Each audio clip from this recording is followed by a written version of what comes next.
Bismillahirrahmanirrahim. Assalamualaikum warahmatullahi wabarakatuh.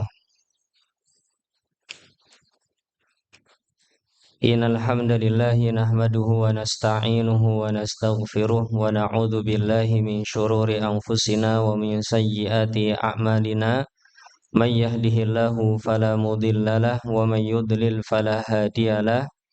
Ashhadu an la ilaha illallah wahdahu la syarikalah wa ashhadu anna Muhammadan abduhu wa rasuluh la nabiyya wa la rasula ba'dah. Allahumma salli ala Muhammad wa ala alihi wa ashabihi wa man tabi'ahum bi ihsanin ila yaumil qiyamati amma ba'd. Bapak Ibu hadirin rahimani wa rahimakumullah yang semoga selalu dirahmati Allah Subhanahu wa taala. Yang pertama dan paling utama di kesempatan pagi hari ini kita bersyukur dan memuji Allah Subhanahu wa taala atas segala limpahan nikmat dan karunia yang masih Allah anugerahkan kepada kita semua. Salawat beriring salam semoga selalu tercurah dan terlimpahkan kepada uswah hasanah kita Nabi besar Nabi Agung Muhammad sallallahu alaihi wasallam beserta keluarga, sahabat dan orang-orang yang mengikuti beliau dengan baik hingga akhir zaman nanti. Bapak Ibu yang dimuliakan Allah Subhanahu wa taala, mengawali kajian di kesempatan pagi hari ini tentang bagaimana cara menanamkan tanggung jawab dan kepedulian kepada anak, maka saya ingin memberikan beberapa pendahuluan terlebih dahulu. Pendahuluan pertama adalah logika anak-anak kita ingin dipuaskan. Kenyataan ini Bapak Ibu yang dimuliakan Allah Subhanahu wa taala akan membuat kita untuk siap terkadang dipertanyakan oleh anak kita. Kita memerintahkan sesuatu, kemudian anak kita bertanya, "Kok seperti itu, Bi? Kok seperti itu, Mi?" Maka itu adalah sesuatu yang wajar dari seorang manusia. Kenapa kok seperti itu? Karena Nabi Ibrahim alaihissalam pun juga bertanya seperti itu kepada Allah Subhanahu wa taala padahal yang sudah diimani. Bukan sesuatu yang diragukan lagi, sudah diimani masih bertanya kepada Allah Subhanahu wa taala. Di surat Al-Baqarah yang saya cantumkan di depan ini, Allah Subhanahu wa taala pernah menceritakan pertanyaan Nabi Ibrahim. Wa idz qala Ibrahimu Rabbi arini kaifa tuhyil mauta. Dan ingatlah ketika Ibrahim bertanya, "Wahai Tuhanku, bagaimana engkau menghidupkan yang mati?" Wahai Tuhanku, bagaimana engkau menghidupkan yang mati? Pertanyaan Allah Subhanahu wa taala sebagaimana pertanyaan kita ketika ditanya seperti itu oleh anak misalkan. Pertanyaan kita, awalam tu'min? Maka itu pula yang ditanyakan oleh Allah Subhanahu wa taala. Awalam tu'min? Apakah kamu belum beriman? Ya.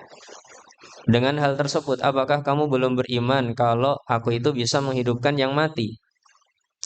Nah, yang mencengangkan Bapak Ibu yang dimuliakan Allah Subhanahu wa taala, Nabi Ibrahim mengatakan, qala bala. Bahkan aku sudah beriman. Maka pertanyaan kita juga sama. Udah beriman kok mempertanyakan? Sudah beriman, kenapa mempertanyakan lagi? Kok mencari bukti? Maka di sini kita punya konsep bahwasanya yang namanya manusia itu Bapak Ibu butuh bukti, logikanya butuh dipuaskan dalam setiap perintah ataupun larangan yang kita berikan. Nabi Ibrahim pun setelah mengatakan, tentu aku sudah beriman, beliau mengatakan, walakin liyatma'inna qalbi. Tapi aku ingin ya Allah agar hatiku tenang. Maka seringkali Bapak Ibu anak kita mempertanyakan perintah kita ataupun larangan kita, tujuannya bukan ingin membantah sebenarnya. Tujuannya adalah agar hati mereka tenang. Kenapa Bapak Ibuku melakukan seperti ini ataupun memerintahkan seperti ini? Kenapa Bapak Ibuku melarang seperti ini? Dan terkadang jawabannya bisa beraneka ragam. Kalau itu sudah perintah Allah dan Rasulnya, cukup kita mengatakan karena Allah memerintahkan seperti itu, nak. Itu sudah cukup sebenarnya. Kalau itu ada hadis, tindakan kita itu berdasarkan hadis Nabi SAW, cukup mengatakan karena Nabi SAW mengatakan seperti itu, nak. Itu sudah sangat cukup sekali. Langsung bisa diterima sama anak-anak. Terutama untuk anak-anak SD, insya Allah pertanyaannya belum sampai logika yang sangat tinggi. Ya. Bahkan kalau untuk anak di bawah 7 tahun, mereka dijawab salah aja menerima. Ya. Sekali lagi Bapak Ibu, untuk anak-anak di bawah 7 tahun, jawaban kita salah aja diterima. Yang penting kita jawab. Ya. Cuman masalahnya kalau salah, nah itu nanti kita susah ngerubahnya malahan. Karena itu di masa-masa doktrin dia ndak pakai logika tapi pakai percaya, ya. Pakai kepercayaan. Nanti SD sampai dia lulus SD semakin berkembang kognitifnya, maka kadang logikanya semakin bermain. Kalau kita memberikan alasan ndak masuk akal, dia mempertanyakan lagi. Tapi di bawah 7 tahun ndak masuk akal pun akan diterima.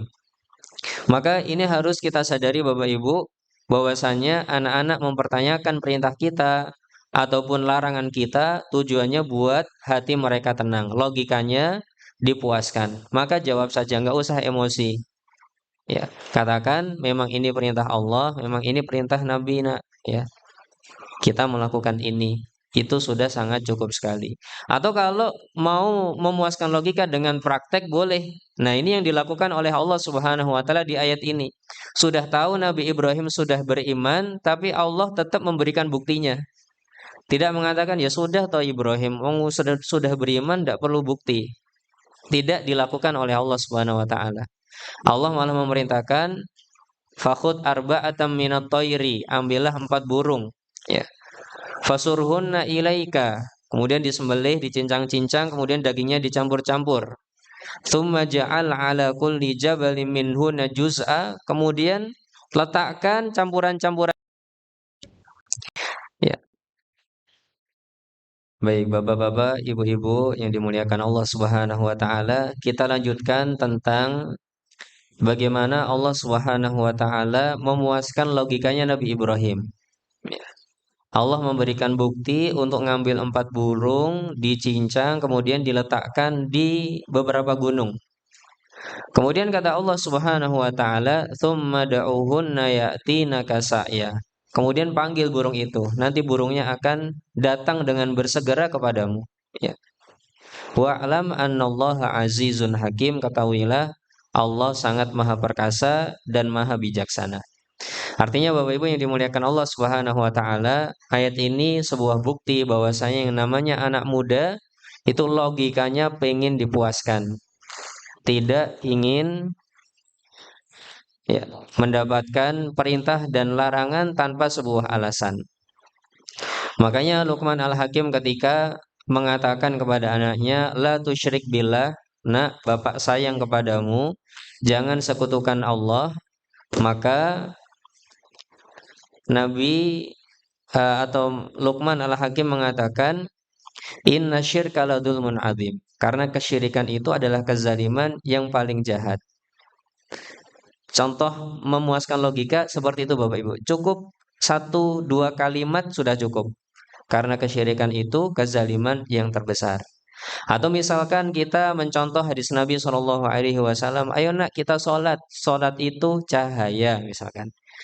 Sebatas itu sudah memuaskan logika. Ayo nak kita bersuci dan bersih-bersih, kita suka kebersihan. Karena kata Nabi, at-tuhur.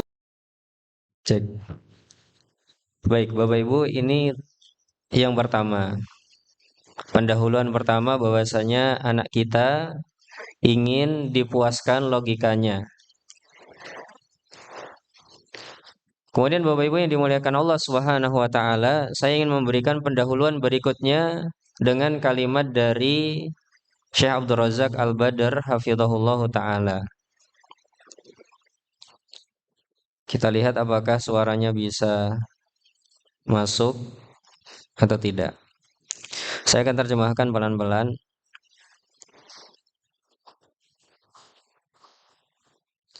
Beliau mengatakan tidak mungkin akan baik seorang pun dari anak keturunan kalian. Tidak mungkin akan baik seorang pun dari anak kalian. Illa idza aslahahullahu laka, kecuali jika Allah Subhanahu wa taala yang memperbaikinya, Bapak Ibu. Ini konsep dasar yang harus kita sadari. Mahma ijtahadta, meskipun kamu sudah bersungguh-sungguh optimal untuk mendidiknya, untuk memberikan pendidikan terbaik baginya, milihkan sekolah yang terbaik, terus memaksa dia ke dalam kebenaran, dipaksa untuk istiqomah, tidak mungkin akan istiqomah, tidak mungkin anak-anak kita akan baik, ya, kecuali jika Allah Subhanahu wa taala yang memperbaiki anak kita. Yang memberikan hidayah, yang bisa menuntun hanya Allah Subhanahu wa taala.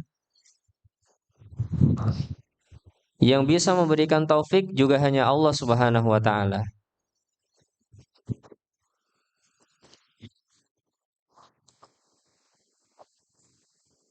Oleh karena itu seorang muslim hendaknya meninggikan harapannya kepada Allah Subhanahu wa taala. Jangan berharap banyak kepada sekolah, sekolah jangan berharap banyak kepada orang tua. Meskipun kita menyarankan, memotivasikan untuk orang tua dan sekolah bekerja sama. Tapi harapan kita nggak boleh kepada sekolah, nggak boleh kepada guru, nggak boleh kepada orang tua. Harapan terbesar kita hanya kepada Allah Subhanahu wa taala. Ya. Kita menyarankan kepada Bapak Ibu untuk bekerja sama. Misalkan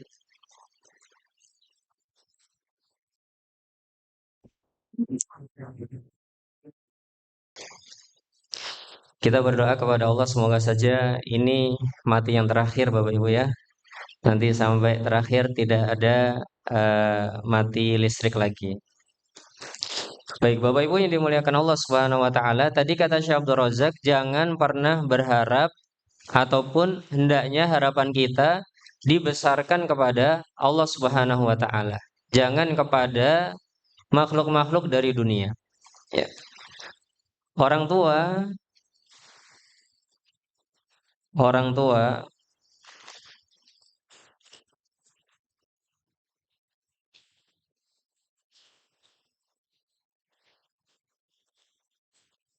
ini orang tua dan ini sekolah,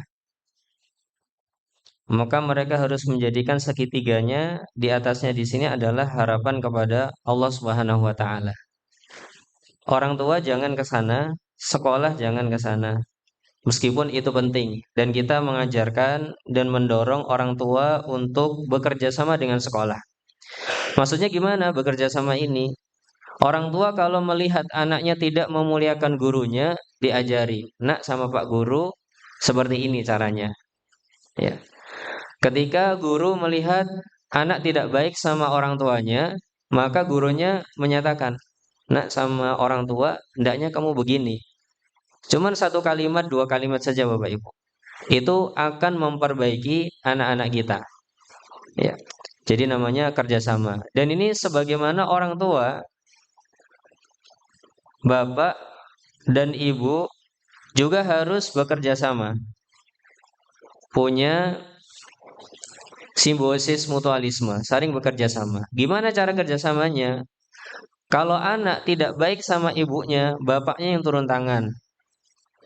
Ngajarin adab sama anaknya dengan memberikan pengingat bahwasanya misalkan promnya ya, nak yang baik sama ibu,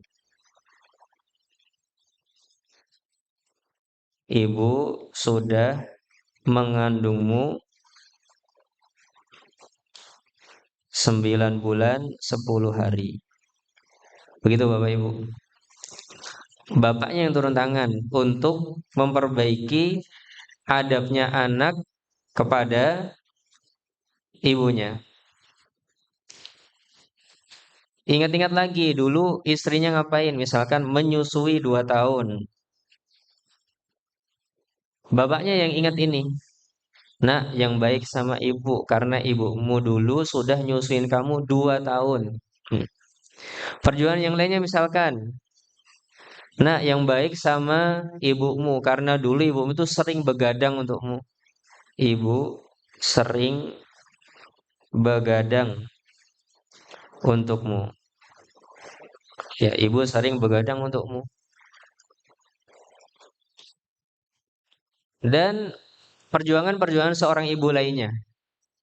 Bapaknya harus tahu perjuangan-perjuangan istrinya. Ketika anak tidak baik sama ibunya, bapaknya yang turun tangan seperti ini. Dan yang ini bapak ibu, tidak boleh ibu-ibu yang mengatakan sendiri. Kalau ibu-ibu yang mengatakan sendiri kepada anaknya, malah anaknya tidak mau. Kenapa? Karena dia merasa ibuku ini ngungkit-ungkit jasanya. Dan anak tidak mau ada orang ngungkit-ungkit jasanya. Sama seperti kita pernah mendapatkan bantuan dari orang lain. Kemudian yang mengatakan ngungkit-ungkit bantuan itu orang yang memberikan kepada kita. Mau Pak? Tidak mungkin mau. Mau Bu? Tidak mungkin mau. Kenapa? Karena manusia tidak ingin seperti itu. Ya. Makanya kata Allah Subhanahu wa taala, "Tsumma la yutbi'una ma anfaqu mannan wala adzan." Ya. Kemudian tidak mengikuti sedekahnya itu dengan mengungkit-ungkit dan menyakiti. Baru dapat pahala. Gitu. Jadi tidak boleh ibunya sendiri. Begitu juga ketika anak tidak baik sama bapaknya, maka ibu yang turun tangan, bapak ibu. Ibu-ibu yang turun tangan. Ingat-ingat jasanya bapak itu apa saja. Oh, bapak itu sudah bekerja di luar, susah, berjuang, disampaikan. Yang baik sama bapak nak, ya bapak kerja di luar kadang dimarahin sama atasannya. Kadang kerja di luar harus lembur, ya. Kadang kerja di luar, ya, lelahnya tidak disampaikan kepada kita, disampaikan seperti itu biar anak, ya, tahu jasanya seorang bapak. Nah, nanti kalau sudah seperti ini, anak akan bisa menghormati bapaknya, bisa menghormati ibunya. Dari mana? Dari subsidi silang, bukan dari masing-masing nyebutin jasanya bapak ibu. Ini harus menjadi konsep kita. Jadi bapak ibu atau orang tua harus saling subsidi silang. Orang tua dan sekolah pun harus subsidi silang. Mana yang dilihat anaknya nggak benar harus diperbaiki. Dengan kalimat yang singkat, 1-2 kalimat saja. Tidak boleh banyak-banyak. Karena nasihat yang paling masuk itu adalah yang paling ringkas dan pendek. Ya. Nasihat yang paling masuk itu yang paling ringkas dan paling pendek. Bukan yang paling panjang. Ya. Kalau bapak-bapak, ibu-ibu menasihati anaknya panjang-panjang, anaknya salah pamitan. Ya. Sebentar Bu, saya mau main sama temanku. Tidak sabar Bapak Ibu. 1-2 kalimat saja. Ya. Baik, ini konsep-konsep dasar. Kita lanjutkan lagi coba dari Syekh Abdul Razak tadi. Kita harus meninggikan harapannya kepada Allah Subhanahu wa taala, bukan kepada sekolah, jangan kepada orang tua untuk memperbaiki anaknya. Meskipun kita terus berusaha untuk memperbaiki masing-masing sesuai dengan kadarnya. Ya. Baik. Atau mungkin sekalian, ini yang saya sampaikan juga, yang namanya anak itu punya namanya bakat baik sama bakat buruk. Sampai kita mati bahkan kita pun juga punya bakat baik dan bakat buruk. Untuk jadi orang baik kita punya, untuk jadi orang buruk kita pun punya. Nah, nanti kalau Bapak Ibu menemui ada anak, ada sesuatu yang baik perlu di-upgrade-kan dari anak tersebut, maka tugasnya milih dari 3 ini. Yang pertama, di-upgrade 100% sampai tingkat tertingginya jika memungkinkan. Kalau tidak memungkinkan maka di-upgrade setidaknya 1%. Dan itu yang akan menjadi fondasi dasar kita dalam mengajarkan tanggung jawab dan kepedulian. Kalau tidak bisa di-upgrade 1% pun, maka dipertahankan, jangan sampai berkurang. Yang baik jangan sampai berkurang Bapak Ibu. Terus dijaga yang baik itu. Gimana jaganya? Jaganya adalah dengan apresiasi, dengan dibicarakan usaha tersebut. Masya Allah, tadi ayah lihat kamu cuci piring sendiri. Masya Allah, ayah senang sekali. Ini namanya sedang menjaga Bapak Ibu. Dan kadang bisa jadi itu sedang mengupgrade. Ya, Masya Allah, tadi kamu setelah adzan berkumandang langsung siap-siap sholat. Ibu senang sekali. Itu namanya menjaga dan bahkan bisa mengupgrade. Hanya sekedar kalimat-kalimat seperti itu Bapak Ibu. Jadi belajar untuk memberikan sebuah apresiasi. Ya. Dan itu yang dilakukan oleh Nabi Shallallahu Alaihi Wasallam. Misalkan seperti Abu Bakar As-Siddiq radhiyallahu anhu yang dikatakan oleh Allah Subhanahu Wa Taala, tidaklah dia beramal soleh kecuali ibtigha wajhillah. Jadi Abu Bakar As-Siddiq radhiyallahu anhu itu dinyatakan oleh Allah Subhanahu Wa Taala di surat Al-Lail, ya, illa ibtigha wajhillah.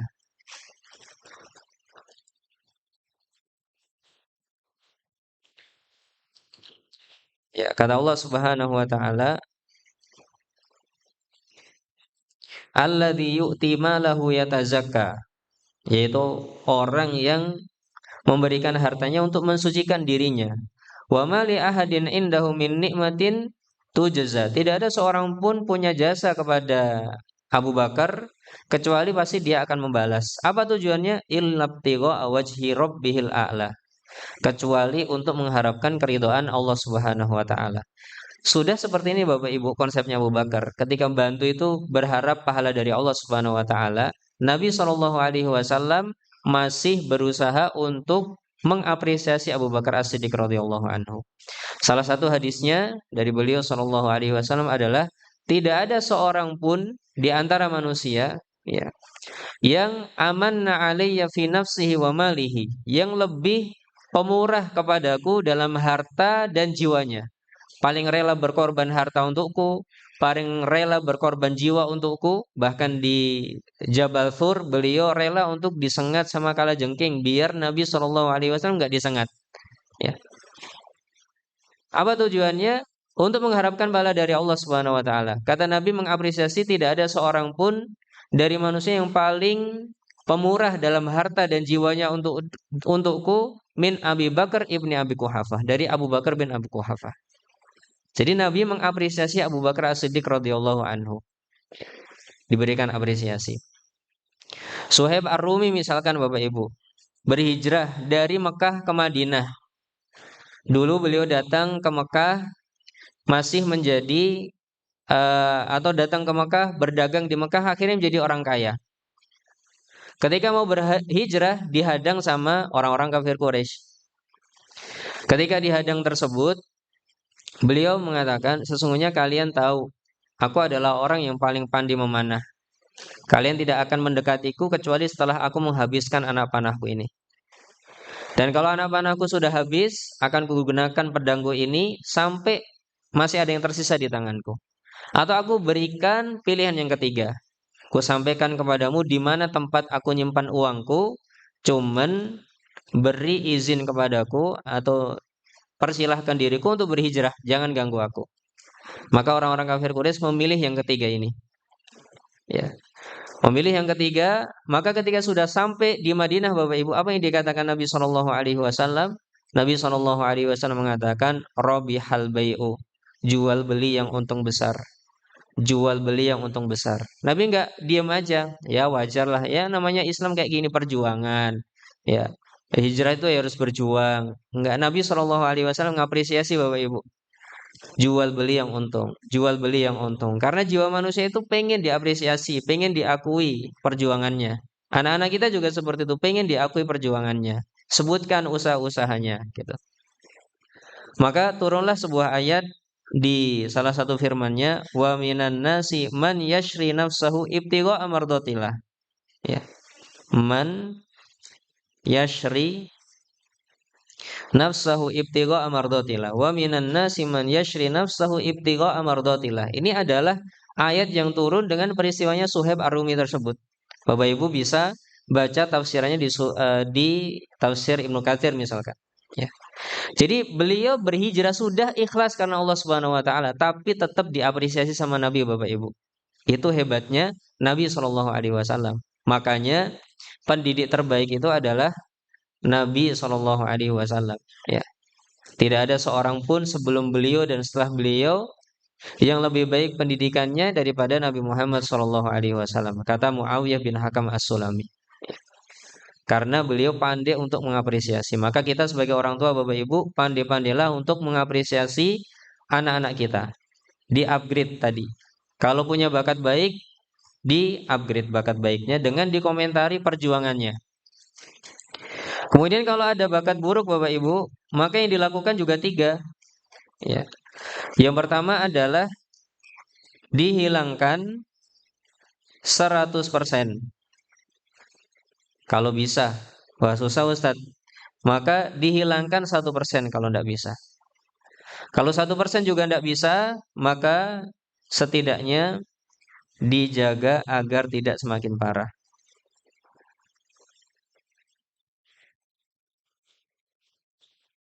Ini tugas orang tua dan guru dalam bakat baik dan bakat buruk anak.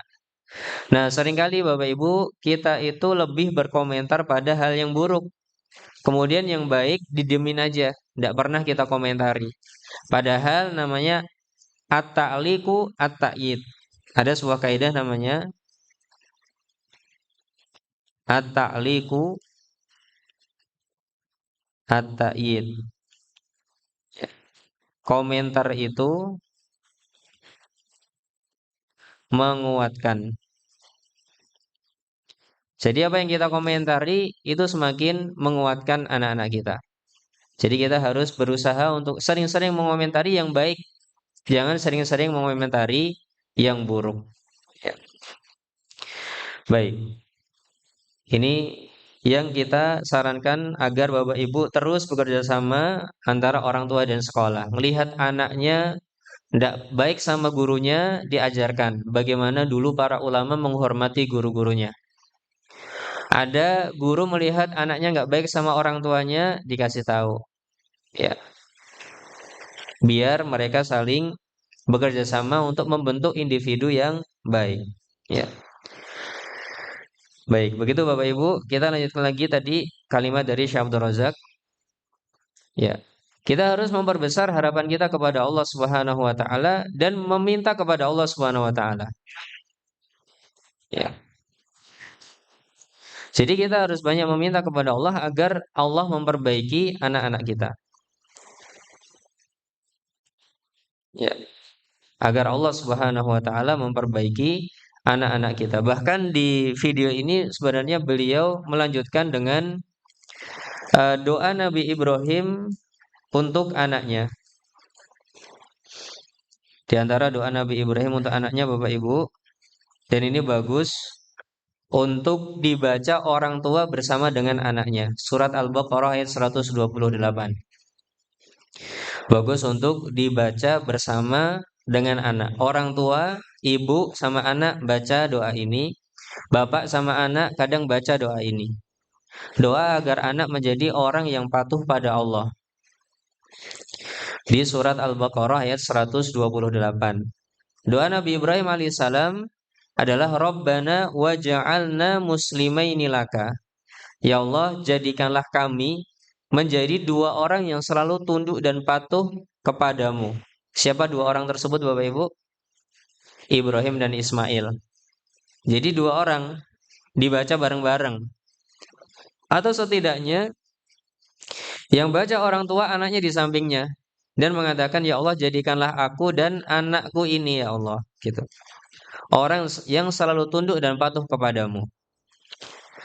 Wa min dzurriyyatina ummatan muslimatan laka, dan anak keturunan kami ya Allah. Tolong jadikan kami menjadi orang yang selalu tunduk dan patuh kepadamu.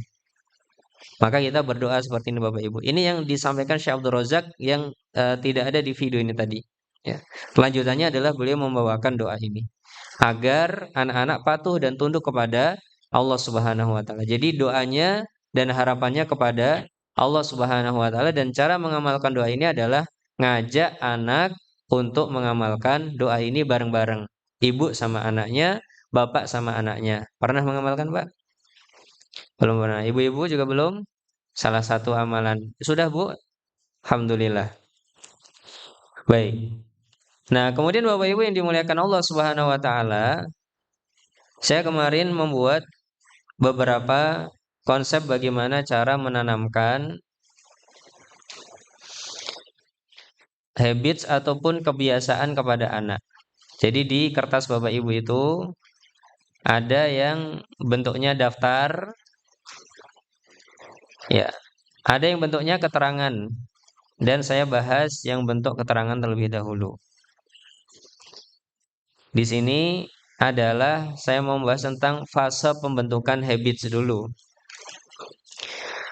Secara konsep dasar, kalau di dalam hadis-hadis Nabi Shallallahu Alaihi Wasallam, kalimat Nabi adalah ahabul a'mali ilallah, ya,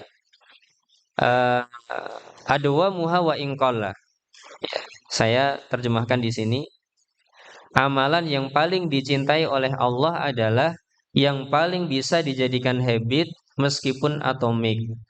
Ya, yang paling bisa dijadikan habit meskipun atomik. Jadi kalau bahasa terjemahan biasanya adalah amalan yang paling dicintai oleh Allah adalah yang paling continue, yang paling konsisten meskipun sedikit, Bapak Ibu. Ya, meskipun kecil. Itu yang lebih dicintai oleh Allah Subhanahu wa taala. Ya, kenapa? Karena itu lebih continue, lebih langgeng. Ya. Dan kita ingin membentuk tindakan-tindakan anak yang bertanggung jawab dan punya kepedulian dengan konsep ini. Amalan yang paling dicintai Allah adalah yang paling bisa dijadikan habit meskipun atomik. Begitu juga kalau dalam hadis Nabi Shallallahu Alaihi Wasallam, muru auladakum bis salati wahum abna'u sab'in, wadribuhu wahum abna'u ashrin. Perintahkan anakmu untuk sholat ketika usianya sudah 7 tahun. Dan kata Syekh Sulaiman Ar-Ruhaili hafizahullah taala, Bapak Ibu, perintah ini harus dilakukan oleh orang tua setiap kali waktu sholat datang. Ada adzan berkumandang, kita harus memberikan prom. Prom itu perintah namanya. Nah, sudah adzan, ayo segera siap-siap ke masjid misalkan. Ayo segera siap-siap sholat misalkan. Lihat anaknya masih main, maka bisa berikan jeda waktu.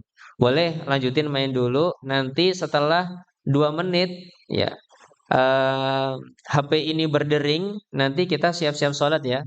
Boleh seperti itu Bapak Ibu. Kasih jeda waktu. Karena seringkali jeda waktu ini membuat orang bergerak. Misalkan ibu-ibu pengen bapak-bapak memberikan gas. Perintahnya, promnya bisa ada dua Bapak Ibu. Ibu-ibu bisa mengatakan, Pak, gasnya habis. Tolong sekarang berangkat beli gas. Berangkatnya kapan, Pak? Nanti. Coba promnya diganti Bapak Ibu. Masya Allah. Ya, kita masih membahas tentang hadis Nabi Shallallahu Alaihi Wasallam untuk mengajarkan konsistensi sholat, Bapak Ibu. Maka Nabi Shallallahu Alaihi Wasallam tadi menyatakan, perintahkan anakmu sholat ketika umur 7. Kata Syekh Sulaiman Ar-Ruhaili hafizahullah taala adalah perintah ini harus dilakukan setiap kali waktu sholat datang. Nggak boleh hanya sekali. Hari ini ada 5 waktu sholat, maka kita harus memberikan promnya 5 kali Bapak Ibu. Kalau anaknya belum punya kesadaran sendiri. Kalau anaknya belum punya kesadaran sendiri, prom yang harus kita berikan adalah 5 kali. Nah, sudah adzan 2 menit lagi kita persiapan sholat. Sebagaimana tadi contohnya, Pak tolong belikan gas sekarang. Belum tentu langsung berangkat Pak. Ya, ibu-ibu mungkin berpengalaman dalam hal itu. Coba promnya diganti begini. Pak, gasnya sudah habis. Minta tolong 3 menit lagi bisa nggak belikan gas? Gimana Pak? Kapan berangkatnya Pak? Kalau saya yang diperintahkan biasanya sebelum 3 menit berangkat. Tapi kalau promnya yang depan tadi, Pak gasnya habis. Ya, ya gasnya habis. Tolong belikan gas sekarang. Belum tentu saya 3 menit udah berangkat Bu. Apalagi saya sedang bekerja begitu. Belum tentu berangkat. Tapi kalau dikasih jeda waktu 3 menit, bisa jadi baru 1 menit saya berangkat. Itu adalah sebuah konsep mempengaruhi Bapak Ibu. Jadi ibu-ibu perlu belajar konsep-konsep ini, bapak-bapak juga perlu untuk mempengaruhi anak-anaknya. Anak-anak juga sama. Suruh berhenti main saat ini tidak mau. Kalau anak saya lagi mainan HP, meskipun mainan HP-nya saya batasi, ya terkadang 5 menit atau 7 menit. Biasanya kita 5 menit, hanya 5 menit lihatnya. Ya boleh 5 menit gitu ya. Kalau dia sudah eh, menikmati itu Bapak Ibu, ya sudah habis. Maka saya nggak mengatakan ya sudah habis sudah gitu. Saya kasih bonus ya, ya sudah, ayah kasih bonus 1 menit lagi. Ya, ini alarmnya kita setting ya. Jadi harus alarm Bapak Ibu terkadang untuk anak-anak itu bukan suara kita, bukan dengan ukuran kita, tapi kita harus pakai ukuran yang baku. Saya setuju, anak setuju. Maka harus pakai HP-nya dinyalakan alarmnya. 1 menit, 2 menit, 3 menit. Ketika nanti berdering sudah ya, begitu. Nah itu akan lebih bisa diterima sama anak-anak kita daripada kita minta untuk dihentikan saat ini atau dilakukan saat ini. Ya. Makanya dalam Islam pun setelah adzan untuk iqomatnya dikasih jeda. Kenapa ya seperti itu Bapak Ibu? Biar orang ketika nerima sign pertama adzan, oh aku harus siap-siap sholat. Iqomatnya setelah beberapa menit berikutnya. Untuk memberikan jeda orang-orang bersiap-siap Bapak Ibu. Karena biasanya orang tidak mau langsung saat itu adzan langsung sholat gitu. Kadang orang tidak mau. Ini konsep yang diajarkan di dalam Islam sebenarnya untuk membatasi ataupun untuk mempengaruhi sebuah tindakan. Baik, ini kalau dari konsepnya Nabi Shallallahu Alaihi Wasallam penanaman cinta sholat bisa sampai 4 tahun. Nah, kalau di sini Bapak Ibu bisa mencobakan dengan fase penanaman habits. Dulu ada penelitian 21 hari. Namun berkembang lagi katanya bisa sampai 60 hari, kadang sampai 90 hari. Maka ini juga bisa jadi sekarang dilakukan suatu saat nanti bisa jadi dirubah lagi Bapak Ibu. Karena ini konsepnya konsep manusia. Pakai penelitian. Ya. Kalau Nabi tadi yang penting adalah yang paling bisa dikontinyukan. Ya. Itu konsepnya Nabi SAW tidak pakai konsep waktu. Meskipun kalau pakai konsep waktu tadi sholat 4 tahun. Ya. Harus dibiasakan. Nah, sebagaimana penelitian-penelitian dalam kesehatan, dulu misalkan susu formula untuk ibu-ibu hamil direkomendasikan. Sekarang ibu-ibu hamil pergi ke puskesmas, tidak direkomendasikan minum susu formula untuk ibu hamil. Dulu ada 4 sehat 5 sempurna, sekarang sudah tidak ada 4 sehat 5 sempurna. Itu karena penelitian manusia selalu berubah-ubah kayak gitu. Maka sebagaimana yang ini waktu-waktu dalam penanaman habits tinggal nanti diaplikasikan dalam diri kita dan kita lihat dari sisi fasenya saja Bapak Ibu. Ya.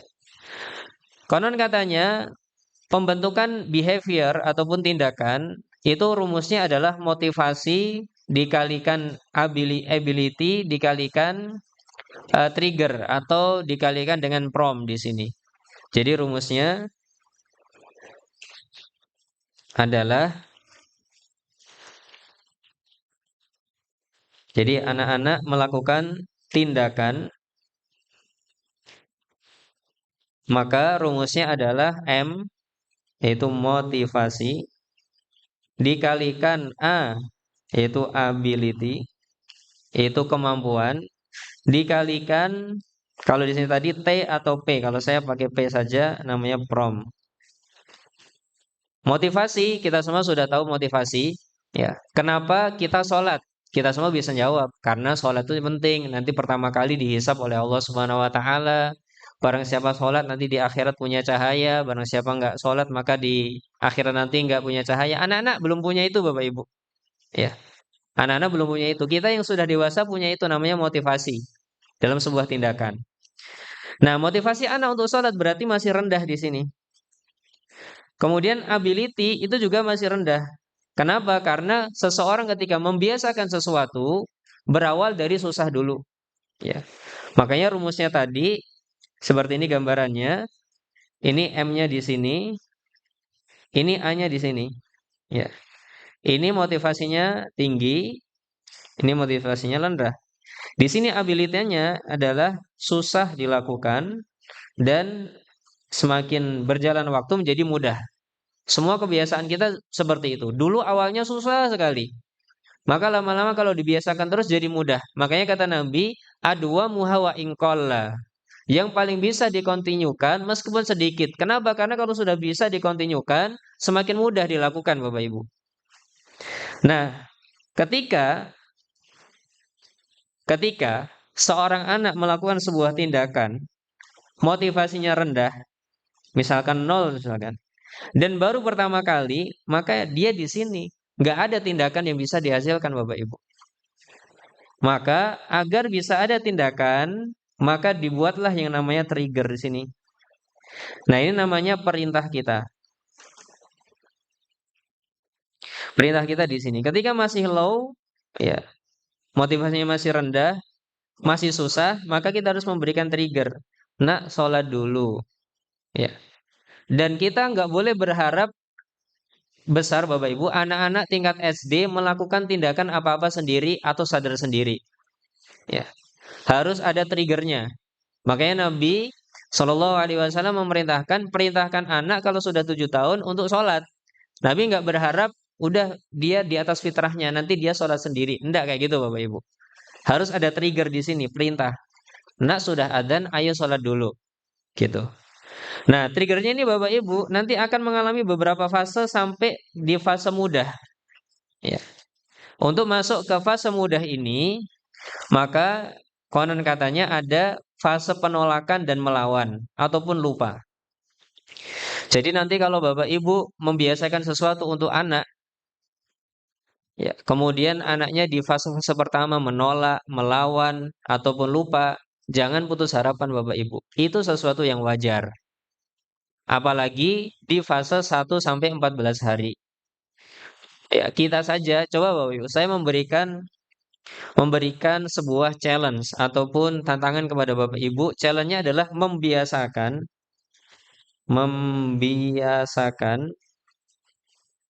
baca 1 halaman Quran setelah sholat duhur. Mudah apa susah Bapak Ibu?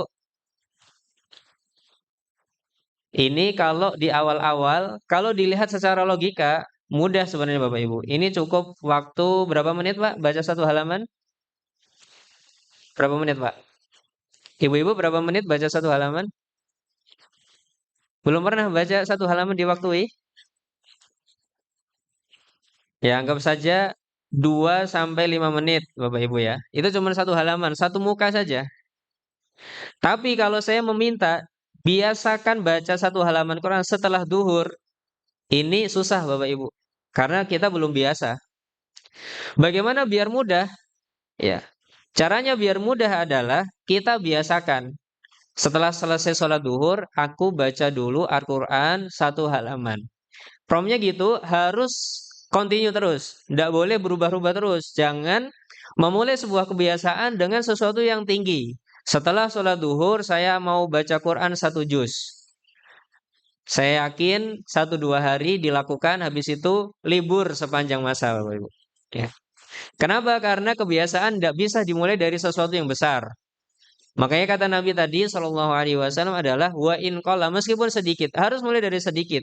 Bahkan kalau kita membahas dari buku Atomic Habits, kebiasaan itu harus dimulai dari sesuatu yang sifatnya di bawah 2 menit. Jadi kita melakukannya harus 2 menit. Itu kalau di awal-awal, di bawah 2 menit dulu. Tidak boleh yang waktunya panjang, karena itu tidak akan menyebabkan kontinuitas, ya, tidak akan istiqomah nanti. Maka mulai dulu Bapak Ibu seperti ini. 1 sampai 14 hari, maka Bapak Ibu akan merasakan susah. Kadang frustasi, oh susah lah. Padahal cuma 2 sampai 5 menit Bapak Ibu. Itu pun rasanya susah. Sama dengan anak-anak kita. Untuk membiasakan sesuatu yang belum mereka biasa, itu sesuatu yang susah, tidak mudah. Maka kita harus sadari ini. Ya, membiasakan apapun nanti untuk anak-anak kita harus sadar di awal-awal pasti susah. Baik, itu usia 1 sampai 14 hari dari sebuah kebiasaan. Biasanya kalau anak nanti sering lupa, emosinya naik turun. Kenapa kok bisa terjadi? Karena ability-nya masih rendah. Artinya kemampuan dia untuk melakukan itu membuat dia susah. Ya, susah untuk dilakukan. Sebagaimana Bapak Ibu, meskipun hanya 2 sampai 5 menit, susah itu Ustaz. Pada duhur kok baca Quran 1 halaman, susah. Ya. Baik, maka perlu banyak diingatkan Bapak Ibu. Ketika kita masuk untuk membiasakan sesuatu, kita harus punya target tadi 90 hari. Kebiasaannya dibangun 90 hari. Jadi punya konsep, aku mau membiasakan baca Quran 1 halaman setelah duhur selama 90 hari. Itu promnya sama diri kita Bapak Ibu. Kalau masih bingung harus ditulis. Itu harus diucapkan atau dituliskan Bapak Ibu. Aku ingin baca Quran 1 halaman setelah duhur. Jadi waktunya juga jelas ya. Setelah duhur, Bapak Ibu boleh ganti duhurnya dengan waktu yang lainnya. Jam berapa juga boleh ya. Jam sekian atau ba'da maghrib misalkan. Setelah duhur, aku ingin baca Quran 1 halaman setelah duhur selama 90 hari. Jadi targetnya 90 hari ini harus ada. Jangan berhenti di setelah sholat duhur saja. Tapi setelah sholat duhur selama 90 hari. Nanti kalau anak-anak juga sama. Biasanya bapak-bapak pengen anaknya apa? Misalkan mencuci piring sendiri. Sudah biasa atau belum anak-anaknya Bapak Ibu? Kadang-kadang. Maka kita harus pakai kayak gini juga. Ya, aku ingin membiasakan anak-anak cuci piring setelah makan selama 90 hari. Gitu Bapak Ibu. 90 harinya harus ditulis. Ya. Apapun nanti kegiatannya ini boleh diganti. Dalam diri kita harus punya konsep kayak gitu. Saya ingin apa? Saya ingin membiasakan anak untuk apa? Setelah apa atau di waktu apa? Selama 90 hari. Biar promnya jelas Bapak Ibu. Targetingnya jelas. Karena kalau tidak dikasih 90 hari ini, nanti 1 sampai 14 hari Bapak Ibu frustasi. Kenapa? Karena anaknya nggak mau melakukan. Nah, setelah makan cuci piring. 1 sampai 14 hari belum tentu cuci piring. Terkadang juga lupa-lupa. Sekarang iya, besok enggak. Ya, gitu. Kalau ada konsekuensi bagus, nak cuci piring setelah makan. Kalau enggak cuci piring, nanti piringmu enggak ada yang digunakan untuk bisa makan. Misalkan, ya. Dan ibunya jangan kasihan Bapak Ibu kalau sedang melatih kayak gini, jangan pakai konsep kasihan. Karena kalau konsepnya kasihan, nanti anaknya nggak mandiri-mandiri. Harus ada konsekuensi, ditegani gitu Bapak Ibu. Tapi yang dia mampu, yang mudah-mudah aja. Dia melakukan 1 menit, 2 menit bisa gitu. Baik, kita lanjutkan dulu Bapak Ibu. Kalau nanti masih lupa, kadang masih menolak, itu normal. Jangan menyerah, lanjutkan pembiasaan dengan promnya. Nah, habis makan cuci piring dulu. Udah kayak gitu aja. Nah, habis makan cuci piring dulu. Harapannya dilakukan. Enggak dilakukan, piringnya apalagi kalau terbatas bagus Bapak Ibu. Piring untuk Bapak ini, piring untuk Ibu ini, piring untuk si anak ini. Jadi kalau nggak cuci piring, nggak punya piring untuk makan Bapak Ibu. Nah, bagus itu Bu. Ya. Jadi punya konsekuensi ya. Cuman masalahnya kita piringnya banyak ya Ibu-ibu ya. Ya, di rumah satu tumpuk di lemari gitu kan. Ya, ini namanya konsekuensi Bapak Ibu. Kalau bisa seperti ini bagus. Jadi di raknya itu yang minimalis saja Bapak Ibu. Makanya kok kenapa Nabi SAW hidup rumahnya minimalis? Ya, karena biar ada konsekuensi-konsekuensinya. Baik, jangan berhenti untuk berusaha ya Bapak Ibu. 1 sampai 14 hari. Baik. Kemudian fase 15 sampai 30 hari itu adalah fase mulai ingat namanya. Ya.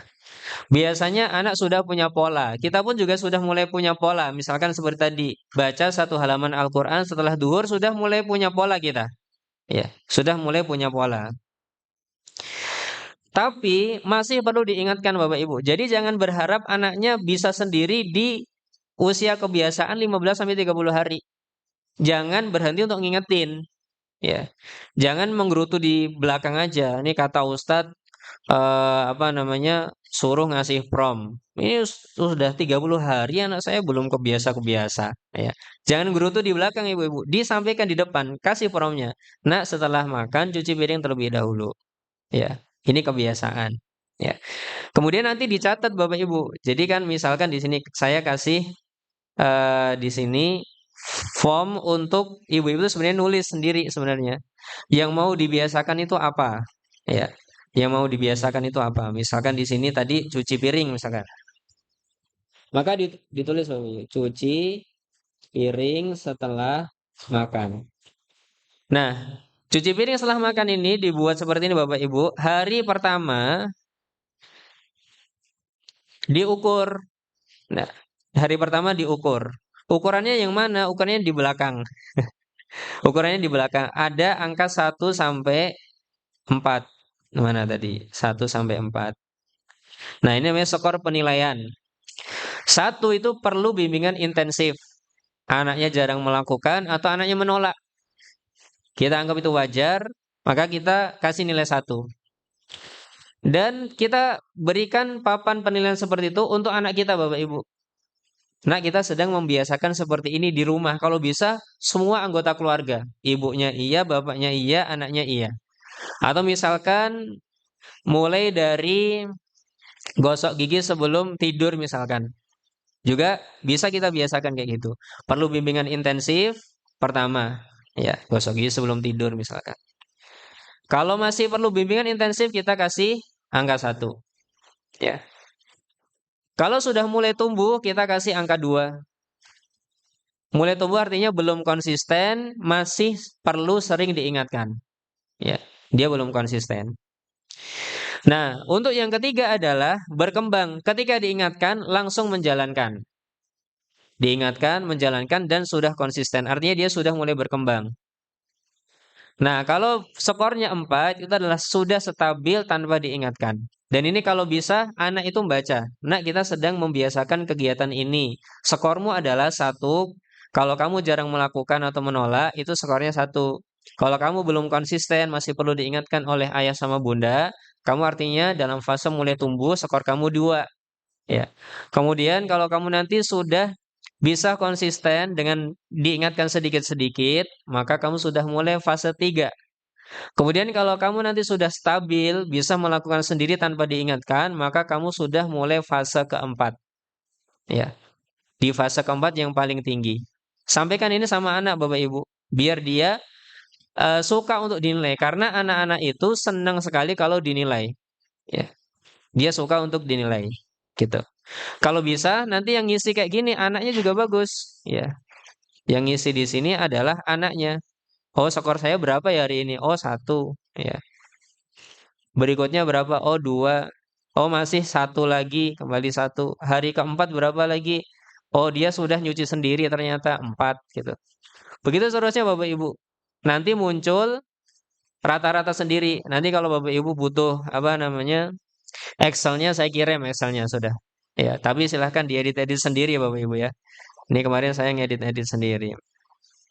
Baik, begitu seterusnya sampai 31 hari. Ya, ini saya cuma buat sampai 31 hari. Oh, 4. Oh, berikutnya 2. Oh, 1. Begitu. Dia nanti akan ngitung sendiri berapa persen selama 31 hari, Bapak Ibu. Ya. Biar anaknya menilai dirinya sendiri. Baik.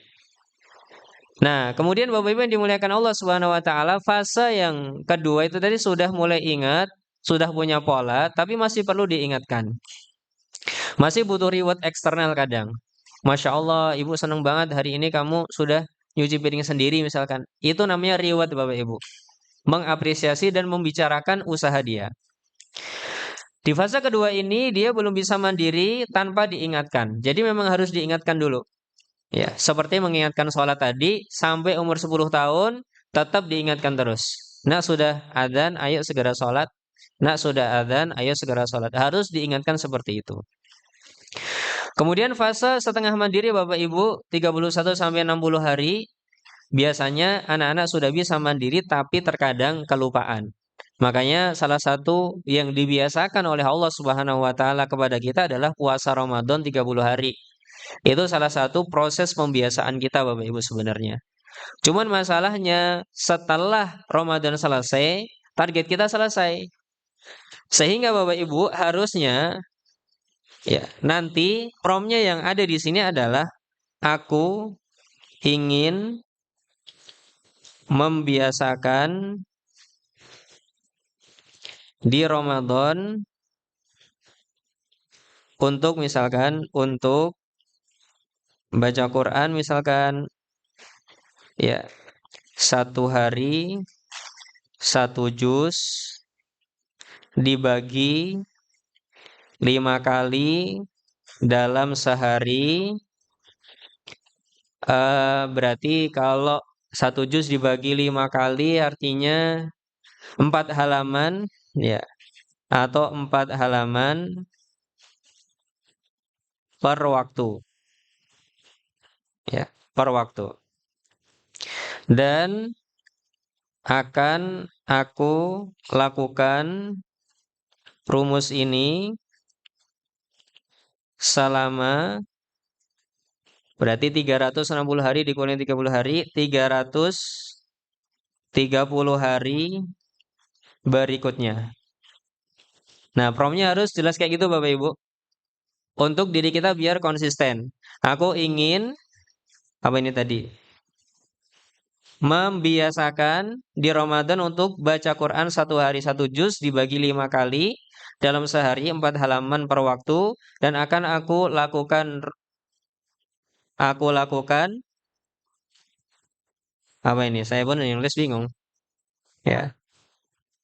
Ya, lakukan rumus ini. Oke, rumus ini selama 330 hari berikutnya. Ya. Begitu Bapak Ibu. Ini namanya prom biar kita bisa lebih kontinu. Sebagaimana kita membiasakan anak-anak kita. Baik, jadi kita sudah bisa mandiri Bapak Ibu, tapi terkadang kelupaan. Kalau tidak ada prom ini, kelupaannya semakin lama semakin tinggi Bapak Ibu. Karena musuh kita pun ngasih prom. Musuh kita ngasih prom Bapak Ibu. Siapa musuh kita? Dua, satu di dalam diri kita, yang kedua di luar diri kita. Yang di luar diri kita setan, yang di dalam diri kita hawa nafsu. Ngasihnya itu adalah penundaan dan pengurangan Bapak Ibu. Kalau kita sudah punya tekad kayak gini, maka yang diberikan promnya adalah penundaan atau pengurangan. Udahlah, ndak usah 1 juz ndak apa-apa. Sekarang setengah juz saja. Itu namanya ngasih prom Bapak Ibu. Siapa yang ngasih prom? Jiwa sama setan kita. Ya, itu dia ngasih prom kayak gitu. Makanya kata setan sendiri, aku akan datangi mereka dari arah depan, belakang, kanan, kiri, sampai engkau dapati kebanyakan mereka nggak bersyukur kepadamu ya Allah. Karena dia ngasih prom terus. Ya, kalau kita yang nggak ngasih prom, maka kita kalah dengan promnya dia, Bapak Ibu. Ini namanya konsep dalam diri kita. Anak kita juga sama. Dia juga punya prom. Musuh-musuhnya dari dalam jiwanya, dari luar jiwanya juga ngasih prom. Entah temannya, entah siapa, dia ngasih prom. Maka kita sebagai orang tuanya perlu ngasih prom juga. Biar semakin kuat untuk dilakukan.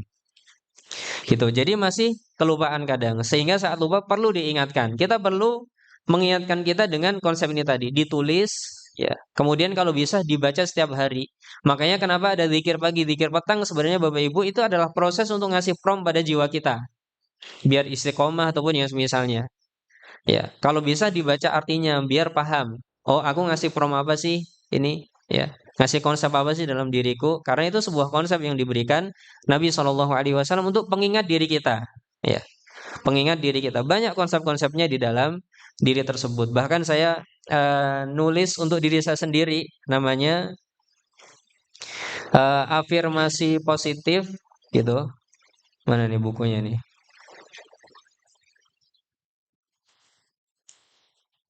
Di buku PPI. Kalau Bapak Ibu mau praktek juga boleh, ya. Nah, ini saya beri judul mengobati jiwa dengan zikir setelah sholat, zikir pagi dan zikir petang itu harapannya. Yang baru tertulis itu adalah cuman bahasa-bahasa Indonesianya saja Bapak Ibu. Itu yang saya baca. Saya sedang mengingatkan apa sih gitu. Oh, saya sedang berpikir apa, doa agar terhindar dari kekufuran, kefakiran, adab kubur misalkan. Kita ingin selamat, keselamatan ampunan dunia dan akhirat, promnya apa, gitu. Jadi dikasih prom terus Bapak Ibu, jiwa kita itu. Karena kalau nggak kita kasih prom, yang ngasih prom tadi jiwa buruk sama setan. Ya. Makanya untuk jiwa buruk dan setan pun kita punya prom sendiri Bapak Ibu. Jadi promnya doa agar kita selamat dari keburukan jiwa dan setan dan agar kita tidak mencelakakan diri sendiri maupun orang lain. Doanya atau dzikir yang diajarkan Nabi adalah ya Allah wahai zat yang mengetahui alam gaib dan alam nyata, wahai pencipta langit dan pencipta bumi tanpa ada contoh sebelumnya, wahai Tuhan dan pemilik segala sesuatu, aku bersaksi tidak ada Tuhan yang berhak disembah selainmu, aku berlindung dari keburukan jiwa, keburukan setan dan bala tentaranya. Aku juga berlindung kepadamu dari menimpakan keburukan pada diriku sendiri atau kepada muslim yang lainnya. Itu namanya prom agar kita tidak mencelakai diri kita sendiri dan mencelakai muslim yang lainnya. Di antaranya yang kadang saya lakukan juga promnya Bapak Ibu, misalkan ini doa agar selalu diberi taufik untuk kreatif, inovatif dan meraih keberkahan. Di antaranya adalah ya Allah aku memasuki waktu pagi ini dengan persaksian bahwa kekuasaan tertinggi berada di tanganmu. Wahai Tuhan semesta alam, ya, wahai Tuhan semesta alam, bukan di tanganku. Ya Allah, aku mohon kepadamu kebaikan yang ada di hari ini. Ya Allah, aku mohon hari ini aku bisa sukses menggapai tujuanku. Apa tujuannya? Dituliskan Bapak Ibu. Contoh ini yang masih saya biasakan juga adalah bisa baca Quran 1 juz per hari misalkan. Atau bisa bikin konten parenting berapa misalkan. Ya. Kemudian aku mendapatkan pertolongan darimu untuk mengalahkan musuhku. Saya sebut musuh saya Bapak Ibu, HP. Karena bagi saya itu musuh saya itu. Kalau sudah pegang HP, apalagi di media sosial, nggak ngerti waktu. 1 jam aja nggak terasa. Makanya saya sebut musuhku, HP, hawa nafsu, dan musuh-musuh lainnya. Gitu. Aku mendapatkan bimbinganmu untuk menambah ilmu baru dan melakukan amal soleh. Aku mendapatkan kemudahan dalam mencari rizki yang halal, dan aku selalu terbimbing olehmu dalam setiap langkah kehidupan. Aku berlindung kepadamu dari keburukan hari ini dan di waktu setelahnya. Itu namanya ngasih prom pada diri kita dengan zikir pagi dan zikir petang, Bapak Ibu. Baik, jadi meskipun sudah 31 sampai 60 hari, kita harus ngasih prom. Targeting kita apa, yang perlu kita biasakan apa harus sampai waktu yang cukup gitu. Nah, ketika masuk fase keempat namanya fase identitas diri Bapak Ibu. Apa itu fase identitas diri? Itu adalah sebuah fase ketika seseorang sudah mengatakan begini, ya. Aku memang begini dan begini. Contoh, orang yang masih dalam fase pembentukan identitas diri itu misalkan saja yang membaca tadi Al-Quran 1 halaman setelah duhur. Jadi fase pembentukan dia akan mengatakan aku ingin membaca Al-Quran 1 halaman setelah duhur selama 90 hari. Itu namanya fase pembentukannya. Nanti kalau sudah masuk fase identitas diri dia akan mengatakan kebiasaanku gitu. Kebiasaanku adalah baca Quran 1 halaman setelah duhur. Udah nggak pakai hari lagi Bapak Ibu. Karena dia sudah pakai kebiasaan. Sudah biasa. Nggak pakai batas waktu lagi. Sama seperti orang yang misalkan, naudzubillah min dzalik merokok misalkan. Ketika dia masih fase untuk sembuh, dia mengatakan ketika ditawari, Mas, rokok Mas. Apa yang dia katakan Bapak Ibu? Dia akan mengatakan, mohon maaf, saya sedang berusaha untuk berhenti merokok. Namun ketika sudah jadi identitas dirinya, dia akan mengatakan, mohon maaf Mas, saya bukan perokok. Paham Bapak Ibu? Ini namanya fase identitas diri. Sama seperti nanti Bapak Ibu ketika berangkat ke masjid atau Bapak-bapak berangkat ke masjid ketika adzan, ketika iqamat atau sebelum adzan berkumandang. Itu pilihan fase identitas namanya Bapak Ibu. Apakah identitas diri kita? Aku berangkat ke masjid setelah iqamat berkumandang. Artinya setiap kali adzan pasti Bapak Ibu akan santai dulu. Atau bapak-bapak akan santai dulu. Iqamat berkumandang, wah aku baru bergegas ke masjid. Itu namanya identitas dirinya adalah iqamat berkumandang, aku baru berangkat ke masjid. Gitu. Kalau mau berubah, dirubah. ketika adzan berkumandang, aku siap-siap langsung berangkat ke masjid, gitu. Nanti kalau dikembangkan lagi identitas dirinya adalah 10 menit sebelum adzan berkumandang, jamku akan atau HP ku akan berdering, kemudian aku akan bersiap-siap ke masjid. Kalaupun ada waktu darurat harus aku menyelesaikan sesuatu terlebih dahulu, aku kasih waktu darurat 5 menit setelah itu. Sehingga 5 menit sebelum adzan saya sudah siap-siap kemudian berangkat ke masjid. Itu namanya fase identitas diri Bapak Ibu. Identitas diri kita di mana, maka itu yang sedang kita bangun. Sama dengan anak kita, seperti itu juga. Kita sedang membangun identitas diri apa, maka silahkan ditentukan. Kalau bisa sedikit demi sedikit itu bagus. Ya, baik. Makanya dalam Islam ada namanya tadarruj, mujahadah, kemudian baru malakah. Malakah ini sudah kebiasaan. Nah, kemudian Bapak Ibu, di sini ada beberapa catatan untuk orang tua. Di antara catatan untuk orang tua adalah fokus pada konsistensi bukan pada kesempurnaan. Jadi pertama kali Bapak Ibu ketika kita membiasakan sesuatu selama 90 hari itu adalah yang penting konsisten, jangan sempurna. Anak belajar nyuci piring masih kotor-kotor piringnya sudah selesai, ya sudah. Yang penting sudah dicuci. Itu disyukuri. Jangan pengen optimal karena mereka belum bisa gitu. Kecuali kita mengupgrade. Nah, mengupgrade-nya nanti-nanti kalau bisa Bapak Ibu ya. Kalau sudah terbiasa baru di-upgrade bagus. Soalnya kalau belum sempurna, belum menjadi kebiasaan kok di-upgrade atau dikritisi, ya, maka dia akan mengatakan, aku belum bisa, makanya ibu aja yang nyucikan, gitu. Jadi biarkan dulu nggak sempurna nggak apa-apa, yang penting konsistensi terlebih dahulu. Jadi anak-anak yang penting konsisten. Kemudian yang kedua, apresiasi usaha sekecil apapun Bapak Ibu. Jadi sudah berusaha sekecil apapun kita harus mengapresiasi. Kemudian yang ketiga, bicarakan grafik naik turun sebagai proses belajar. Kan tadi kita nilai hari ini 1, 2, 3, atau 4. Maka naik turunnya itu dijadikan sebagai proses belajar. Kita berusaha untuk membaca Al-Quran juga sama. Kita nilai 1, 2, 3, atau 4. Naik turunnya kita anggap sebagai proses belajar. Kita akui inilah aku manusia biasa bukan malaikat. Malaikat diciptakan oleh Allah untuk continue terus dalam ibadah dan kebaikan. Aku manusia, kadang kalah dengan hawa nafsu, kadang enggak. Dan ini adalah proses pembentukan diriku sedikit demi sedikit. Diakui saja, gitu. Anak-anak kita juga seperti itu. Kemudian yang keempat, doakan agar kedepannya semakin baik.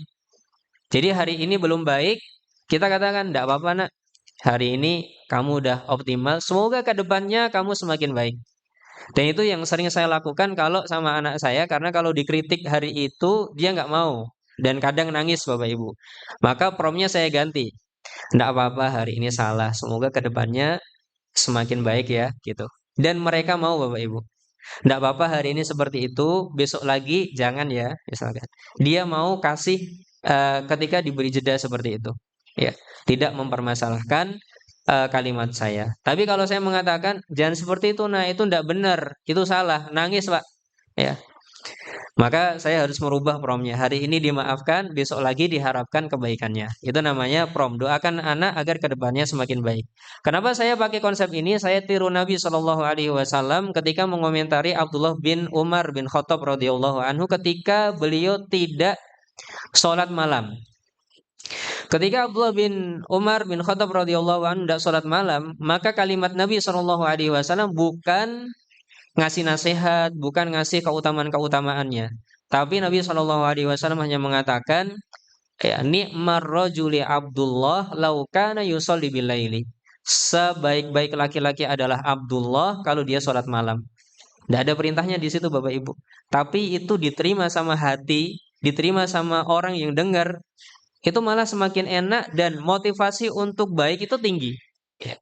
Itu kita sedang membuat motivasi tinggi. Beda kalau seseorang mengatakan, kamu tuh loh ndak sholat malam, masa ya kaum muslimin atau seorang yang beriman sahabat atau ndak sholat malam.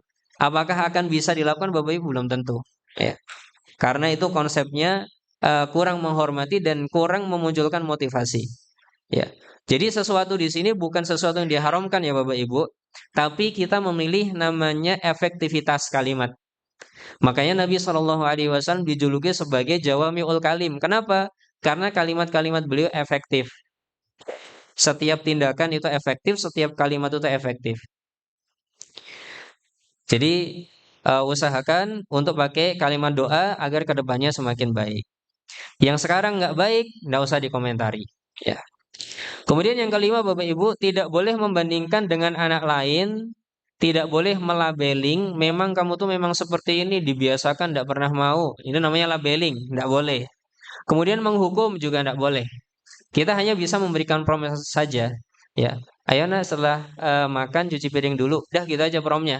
Jangan pakai labeling, jangan marah-marah, jangan memberikan hukuman. Kita lihat saja apakah dia akan melakukan tindakan itu ataukah tidak. Biasanya kalau sudah sering diminta kayak gitu biasanya mau. Contoh kita ngajak teman kita atau dulu kita belum ngaji, diajak teman kita, "Yuk ngaji yuk." Kita nggak mau, mikir-mikir. Teman kita mau berangkat ngaji, ngajak lagi, "Yuk ngaji yuk." Gitu. Kok temanku ngajak lagi ya? Mulai berpikir gitu. Yang ketiga, keempat, kelima, kok dia ngajak aku terus? Lama-lama pertahanannya runtuh Bapak Ibu. Yowes, yuk aku melu mangkat. Kenapa kok seperti itu? Karena kita continue dalam memberikan promnya, ya. Continue dalam memberikan promnya. Yuk ngaji yuk gitu. Ya. Cuman gitu aja. Dia nggak berharap kita ikut langsung saat itu. Tapi kalau bisa, ya, dan dia berhasil, dia senang sekali. Itu namanya pentingnya memberikan prom Bapak Ibu untuk menghancurkan benteng yang sedang kokoh berdiri itu. Tinggal apa namanya digempur terus dengan prom-prom kita. Baik, kemudian yang keenam, setiap tindakan harapkan pahala dan keridhaan Allah Subhanahu wa taala. Setiap kita memberikan prom seperti itu Bapak Ibu, harapkan pahala kepada Allah Subhanahu wa taala. Ya Allah, aku mau memberikan prom untuk anakku, membiasakan kebaikan, semoga ini menjadi amal jariahku. Kasih prom kayak gitu sebelum kita melakukan juga. Itu boleh dilakukan sebagaimana konsepnya Ibnu Qayyim rahimahullahu taala dalam muhasabah diri. Ada yang namanya sebelum melakukan sesuatu, kita bertanya pada diri kita sendiri, kenapa kita melakukan hal tersebut? Kalau melakukannya karena Allah, maka lakukan. Kalau melakukannya bukan karena Allah, maka ditinggalkan. Itu konsepnya Ibnu Qayyim rahimahullah. Maka kita biar dapat pahala, niatkan untuk dapat pahala dan keridhaan Allah Subhanahu wa taala. Kemudian yang ketujuh, targetkan kepedulian anak itu adalah menolong jika diminta. Jadi anak-anak itu Bapak Ibu untuk usia SD itu wajar kalau mau nolong kalau diminta atau kalau apa namanya mau melakukan kalau kita minta. Perlu ada prom karena kesadaran dirinya masih rendah. Itu sesuatu yang wajar. Ya, maka kita harus ngasih prom. Misalkan guru di kelas mau membiasakan anak-anak untuk peduli menghapus papan tulis, maka kasih promnya siapa yang mau menghapus papan tulis ini? Ya, tidak ada yang mau kita hapus hari itu. Besok lagi kasih prom lagi. Siapa yang hari ini mau menghapus papan tulis untuk Pak Guru? Semoga Allah merahmati dia, misalkan. Ya, cek cek satu, cek satu. Ya. Baik, Bapak Ibu yang dimuliakan Allah Subhanahu wa taala, kita lanjutkan lagi tentang kesalahan-kesalahan orang tua. Ya. Di bagian kiri bawahnya pembahasan tadi ada kesalahan-kesalahan orang tua. Di antaranya adalah yang pertama, berganti-ganti target habit setiap minggu padahal belum selesai sampai 90 hari. Ya, maka itu bisa menggagalkan penanaman konsep diri anak Bapak Ibu. Maka harus kita biasakan sampai selesai. Ya. Kemudian, nah ini kalau ganti-ganti aja bermasalah, apalagi yang nggak punya target sama sekali, Ibu-ibu. Jadi, nggak punya anaknya mau diajarin apa nih? Wah, nggak tahu, Ustaz. Ya, maka yang nggak punya target lebih-lebih lagi, Bapak Ibu. Jadi harus punya target. Saya mau mengajarkan apa untuk anak saya nih, gitu. Baik, kalau bisa Bapak sama Ibu bekerja sama ataupun berunding dulu. Ini yang mau kita biasakan sama anak kita, gitu. Kemudian yang kedua, ingin anak langsung bisa membiasakan banyak habits. Ya, langsung bisa semuanya. Ini juga sebuah kesalahan. Yang ketiga, menghukum saat lupa. Saat lupa malah dihukum. Harusnya yang benar diberikan promnya Bapak Ibu. Kasih promnya. Adik setelah ini begini. Adik setelah makan cuci piringnya dulu ya. Ya. Dikasih promnya, bukan dimarahi. Jangan baru jalan 30 hari, nggak melakukan kita marah-marah. Ya, itu sesuatu yang tidak tepat. Kemudian yang keempat, Bapak Ibu, fokus pada hasil dan lupa pada proses. Nah, ini semuanya suka ini Bapak Ibu. Hasilnya langsung bagus, prosesnya tidak mau. Pengen nongkone, ra pengen kupak pulute. Ngertos Bapak Ibu? Ya, ingin nangkanya tapi tidak mau pelikat-pelikatnya. Tidak bisa, harus ada prosesnya.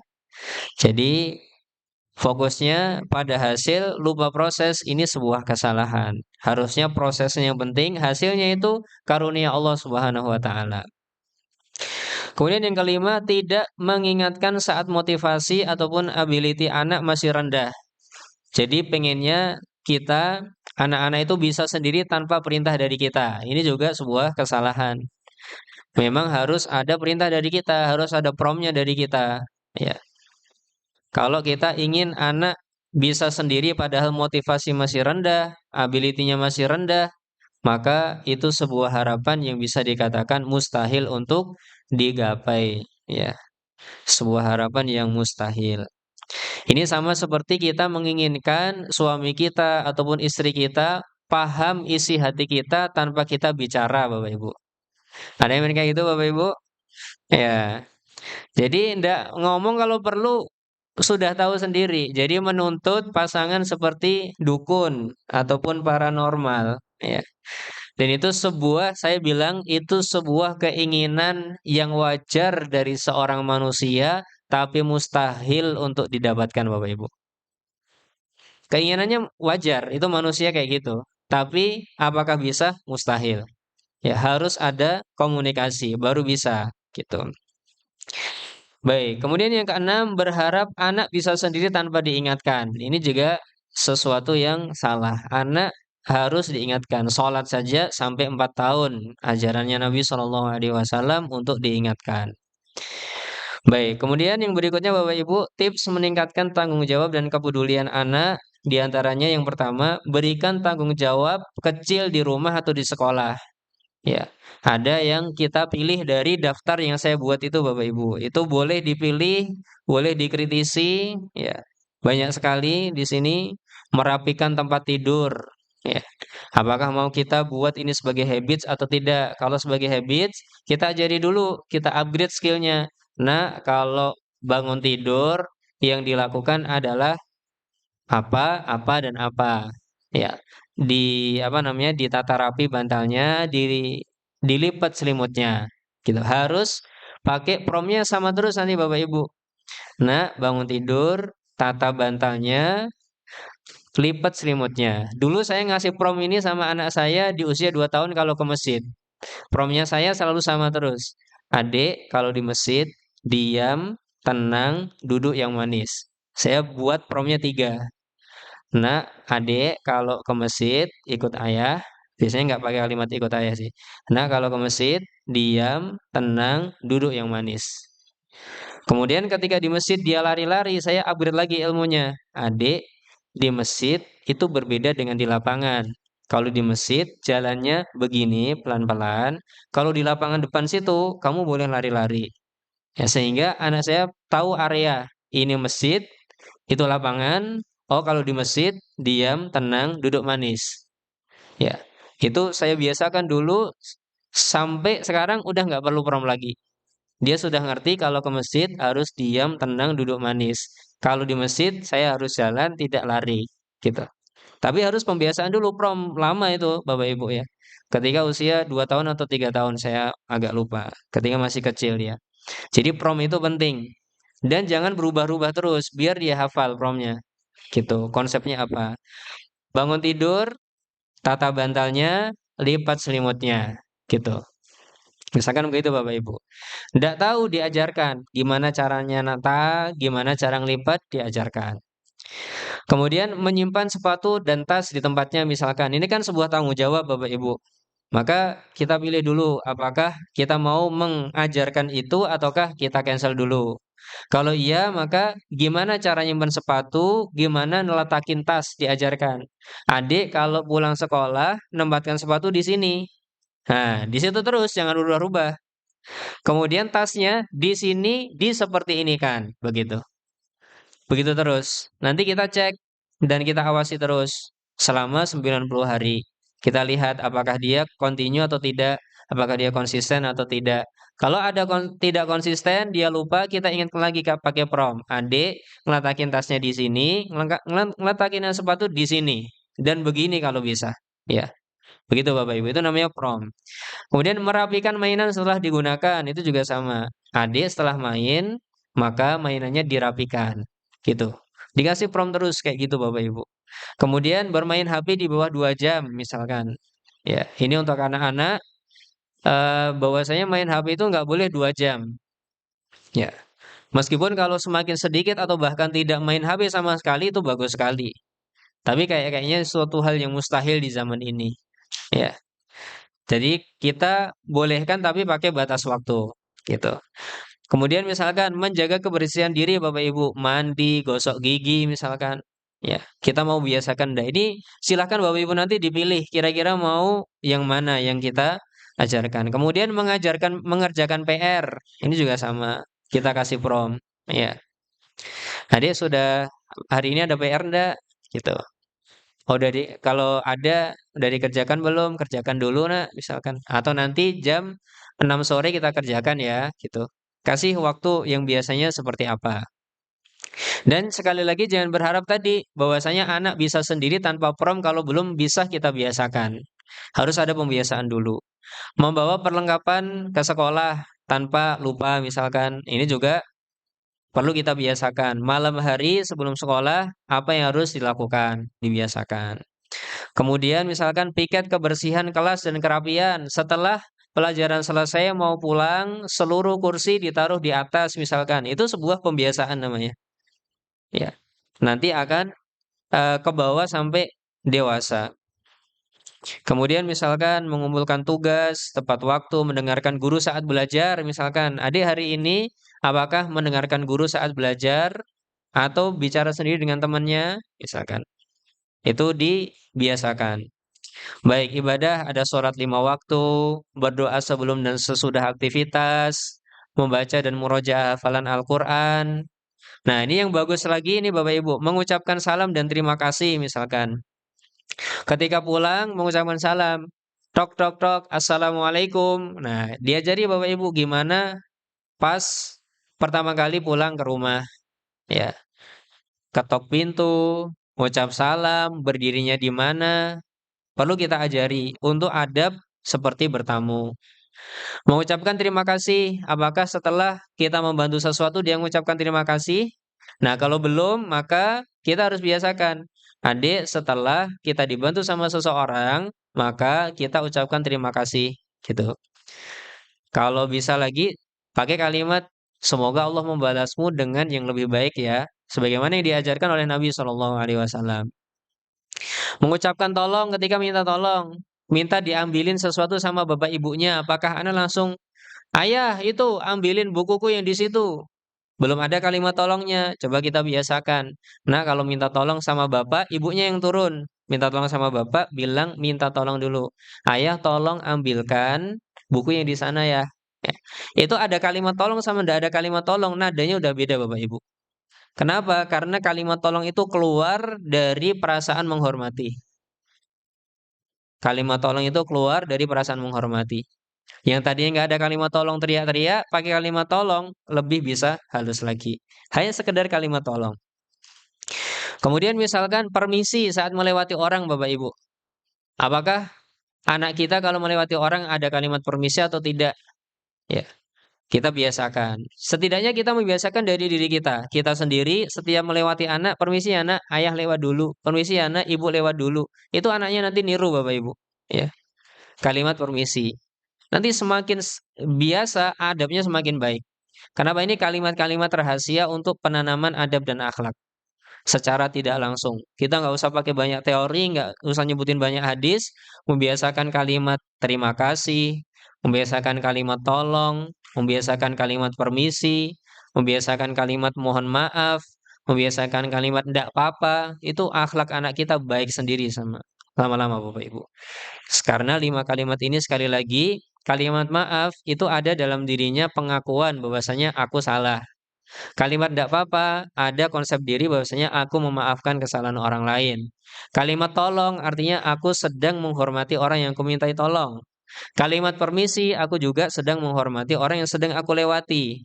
Kalimat apa lagi tadi, Pak? Terima kasih, aku sedang menghargai orang yang menolongku. Itu kalimat-kalimat ajaib untuk menanamkan adab dan akhlak dengan tidak banyak teori kepada anak-anak Bapak Ibu.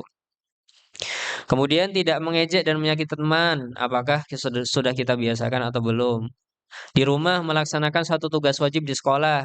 Di rumah misalkan tadi mencuci piring ataupun merapikan tempat tidur ataupun yang semisalnya. Ya, melaksanakan peraturan rumah dan yang semisalnya. Atau kadang juga ketika adzan berkumandang, kamu sudah harus di rumah. Adzan maghrib berkumandang, tidak boleh di luar lagi, harus di rumah. Nah, ini namanya peraturan-peraturan untuk menanamkan tanggung jawab dan kebiasaan Bapak Ibu. Baik, ini bisa dipilih kemudian dibiasakan selama kurang lebih 90 hari, kemudian dilihat grafiknya. Nah, sebenarnya ini grafik ini cukup banyak Bapak Ibu, nanti bisa ndak muncul ya. Di situ cuma 5 grafiknya. Tapi di Excel ini saya buatkan ada yang grafik semuanya juga ada. Nanti bisa dilihat, oh di sini sudah tinggi, oh di sini masih rendah gitu Bapak Ibu. Ya, di grafik itu bisa terlihat gimana pola anak-anak kita, mana yang masih bisa perlu di-upgrade, mana yang sudah bagus. Baik. Nah, sampai mana tadi? Ya. Oke, kembali lagi ke tips meningkatkan tanggung jawab dan kepedulian anak Bapak Ibu. Yang kedua, jika menegur gunakan sebab akibat. Misalkan jika buku tidak kamu tata rapi, nanti kamu kebingungan mencarinya. Nah, itu namanya menegur dengan sebab akibat. Biar logikanya tadi terpuaskan.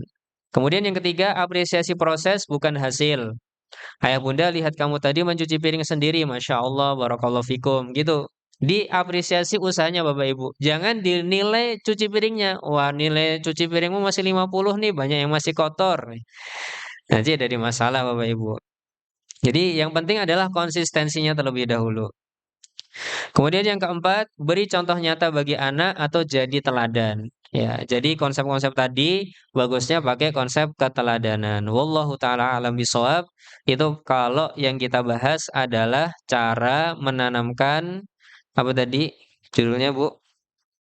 Rasa tanggung jawab dan kepedulian pada diri anak. Jadi kajian ini Bapak Ibu lebih ke arah teknik ataupun teknis, maka Bapak Ibu diuji ya, diuji tentang kekonsistensiannya dalam melakukan teknik ini.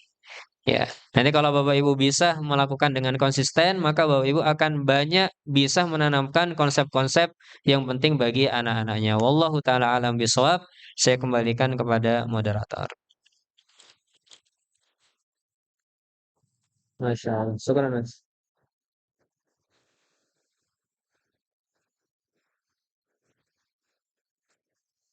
Cek. Baik, Bapak Ibu di sini ada sebuah pertanyaan. Afan Ustadz izin bertanya, apa prom ataupun perintah yang efektif agar bisa mengurangi anak bermain HP? Ya, baik, Bapak Ibu yang dimuliakan Allah Subhanahu wa taala berkaitan dengan bermain HP, saran saya yang pertama adalah jangan berikan hak kepemilikan HP pada anak. Kenapa kok seperti ini? Biar nanti kalau kita mengintervensi, dia tidak merasa terzalimi. Karena kalau HP-nya kita kasihkan hak kepemilikan untuk anak, ketika kita ambil, ketika kita lihat-lihat, maka dia merasa HP-ku kok seperti itu kan sama bapak ibuku, kok bapak ibuku tidak menghormati privasiku, kok bapak ibu mengambil barangku dengan seenaknya, gitu. Kita harus minta izin dan lain sebagainya. Maka kalaupun ngasih HP sama anak, kasihkan HP itu sebagai pinjaman dari kita. Jadi HP itu adalah HP saya ya, anak, gitu. Kamu boleh digunakan untuk belajar. Misalkan begitu. Kemudian yang kedua, Bapak Ibu yang dimuliakan Allah Subhanahu wa taala, saran saya adalah memberikan batas, ya. Memberikan batas dan melatih yang dinamakan dengan teori marshmallow kalau nggak salah. Jadi salah satu yang saya berusaha untuk biasakan untuk anak saya itu adalah kemampuan untuk menunda kesenangan. Ketika anak saya mengatakan, "Ayah, hari ini aku pengen lihat Kak Yogi," misalkan, ya, melihat apa namanya, HP misalkan. Maka saya mengatakan, "Tunggu dulu ya, Dek, kita jadwalkan saja ngelihatnya hari Jumat malam," gitu Bapak Ibu. "Tapi saya pengennya hari ini." Ya, adik belajar untuk, menahan gitu. Saya cuman mengatakan seperti itu Bapak Ibu. Jadi konsepnya adalah kita yang punya kendali, jangan anak yang punya kendali. Tapi kita yang harus punya kendali, kemudian mengajarkan kepada anak untuk menahan keinginannya. Kemudian kalau anak nangis, saya cuman mengatakan, "Adik boleh nangis, ini demi kebaikan adik." Gitu Bapak Ibu. "Adik boleh nangis, ini demi kebaikan adik." Ya. Kemudian Bapak Ibu yang dimuliakan Allah Subhanahu wa taala, apabila anaknya sekarang sudah punya hak kepemilikan HP, maka kita harus berusaha untuk negosiasi pelan-pelan, jangan langsung diambil.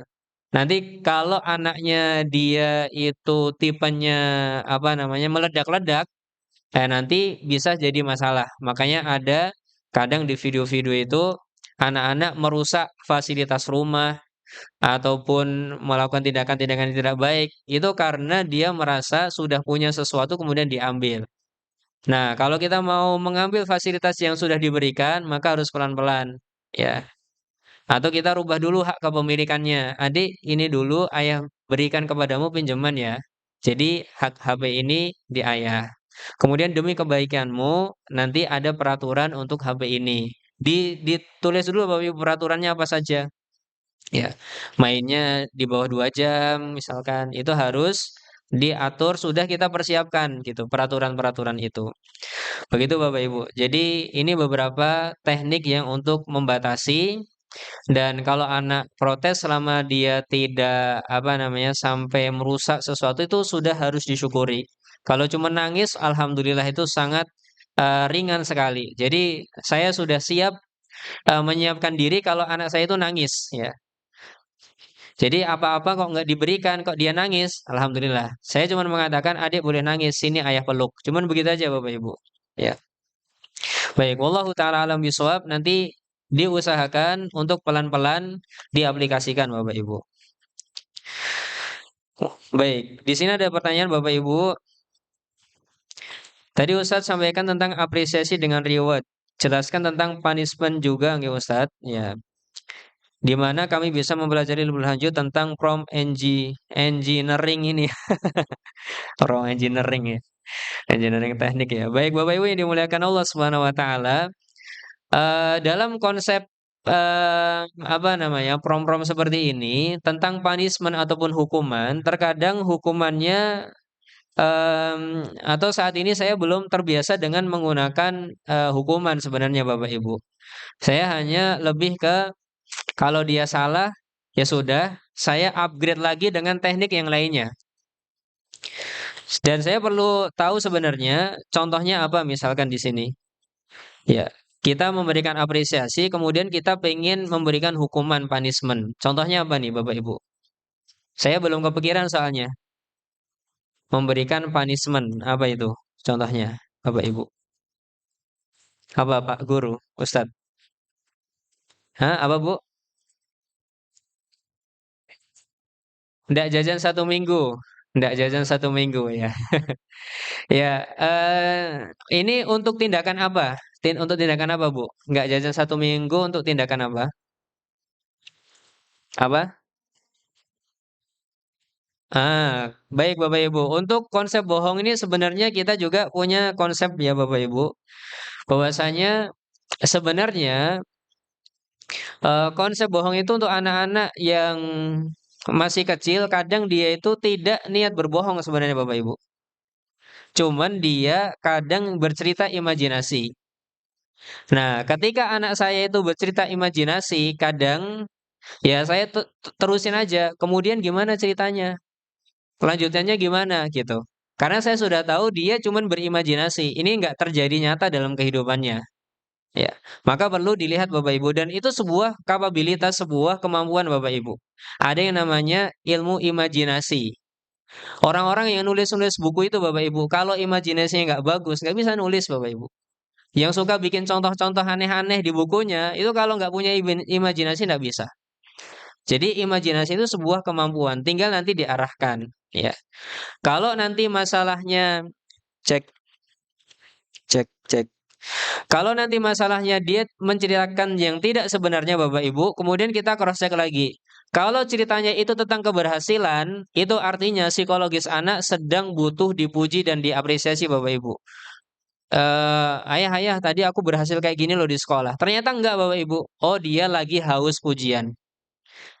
Gimana nyembuhinnya? Kasih pujian sama anak, diapresiasi tindakannya. Kalau anak berbohong, dizalimi di sekolah, apa tugas kita? Tugas kita adalah memberikan kasih sayang kepada dia. Dia lagi pengen dikasih sayangi. Makanya dia berbohong, dizalimi. Kemudian berbohong apa lagi, Pak? Apalagi cerita bohongnya? Biasanya itu berhasil, dizalimi, dinakalin, dan semisalnya. Itu berasal dari sebuah perasaan dalam dirinya pengen diapakan. Nah, kalau semakin kita bisa membaca hal tersebut, Bapak Ibu, semakin kita mengobati sesuai dengan penyakit aslinya. Jadi, setiap tindakan Bapak Ibu, itu harus dicatat baik-baik. Setiap tindakan anak selalu ada motif di belakangnya. Setiap tindakan anak selalu ada motif di belakangnya. Motifnya itu apa? Itu yang harus pandai-pandai kita baca. Motifnya apa? Itu yang harus pandai-pandai kita baca. Semakin kita bisa membaca motifnya, semakin kita bisa memberikan obat yang sesuai.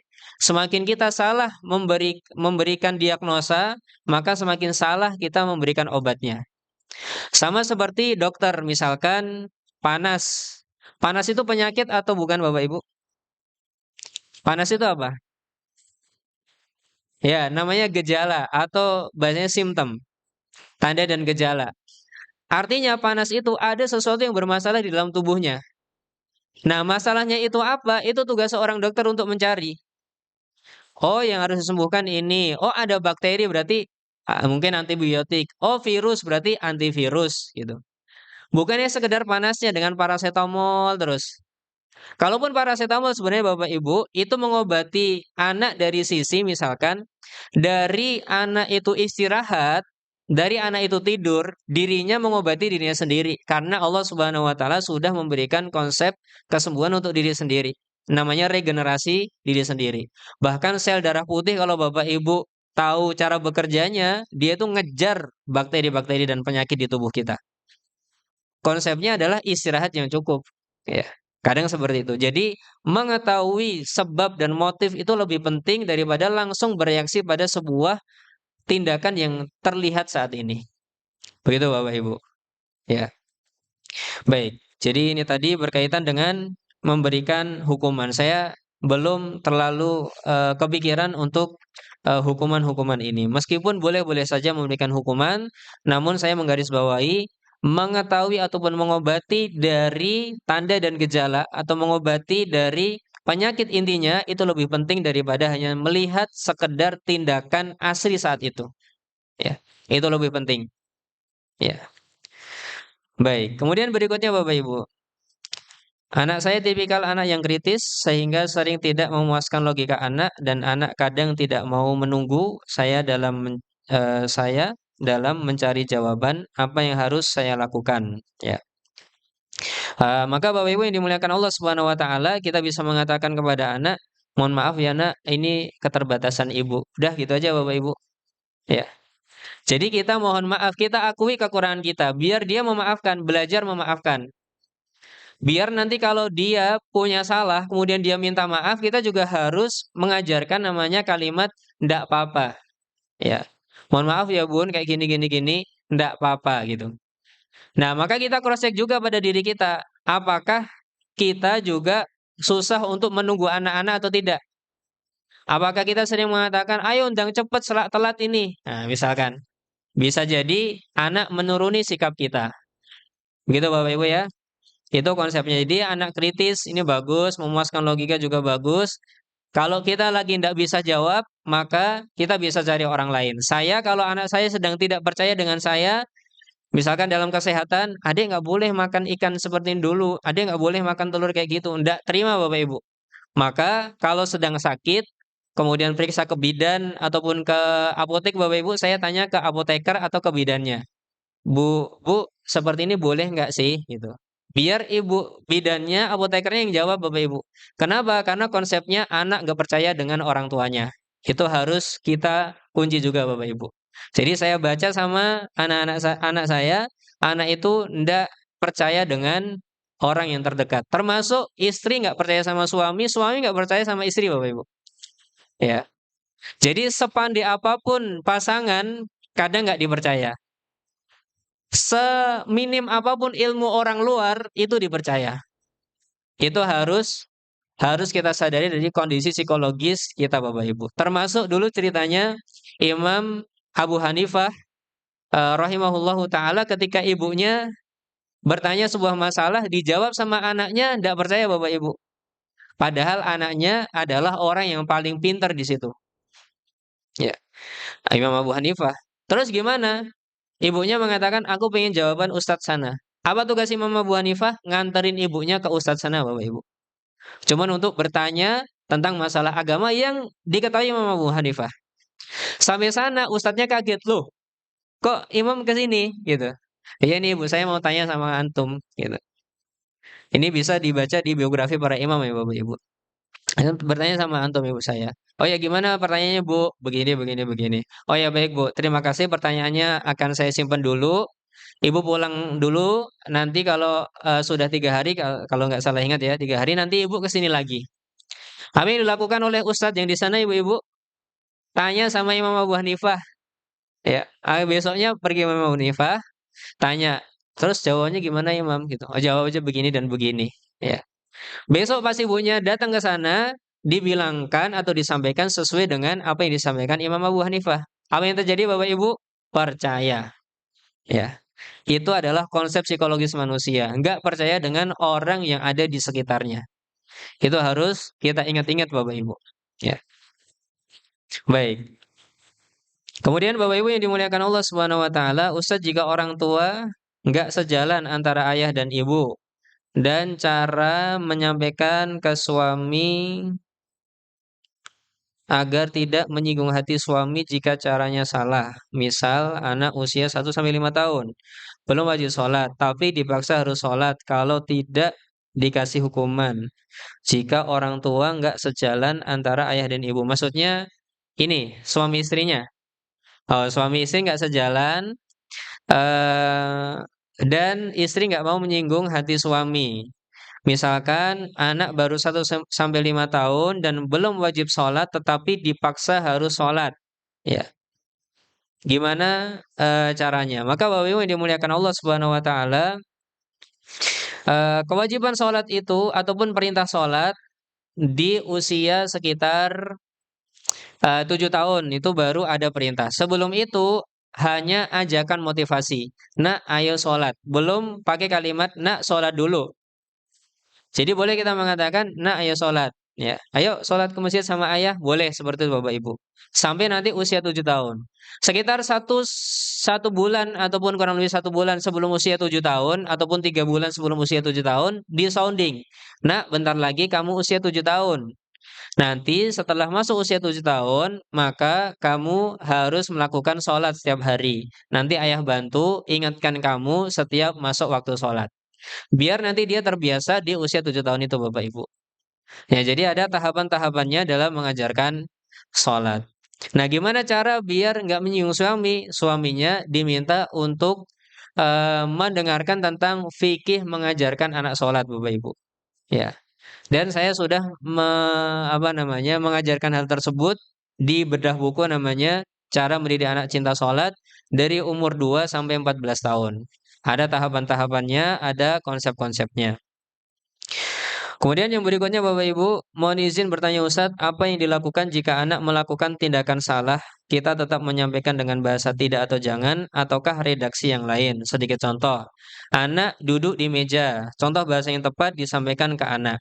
Baik, Bapak Ibu yang dimuliakan Allah Subhanahu wa taala, berkaitan dengan bahasa, saya lebih memilih bahasa yang jawami'ul kalim.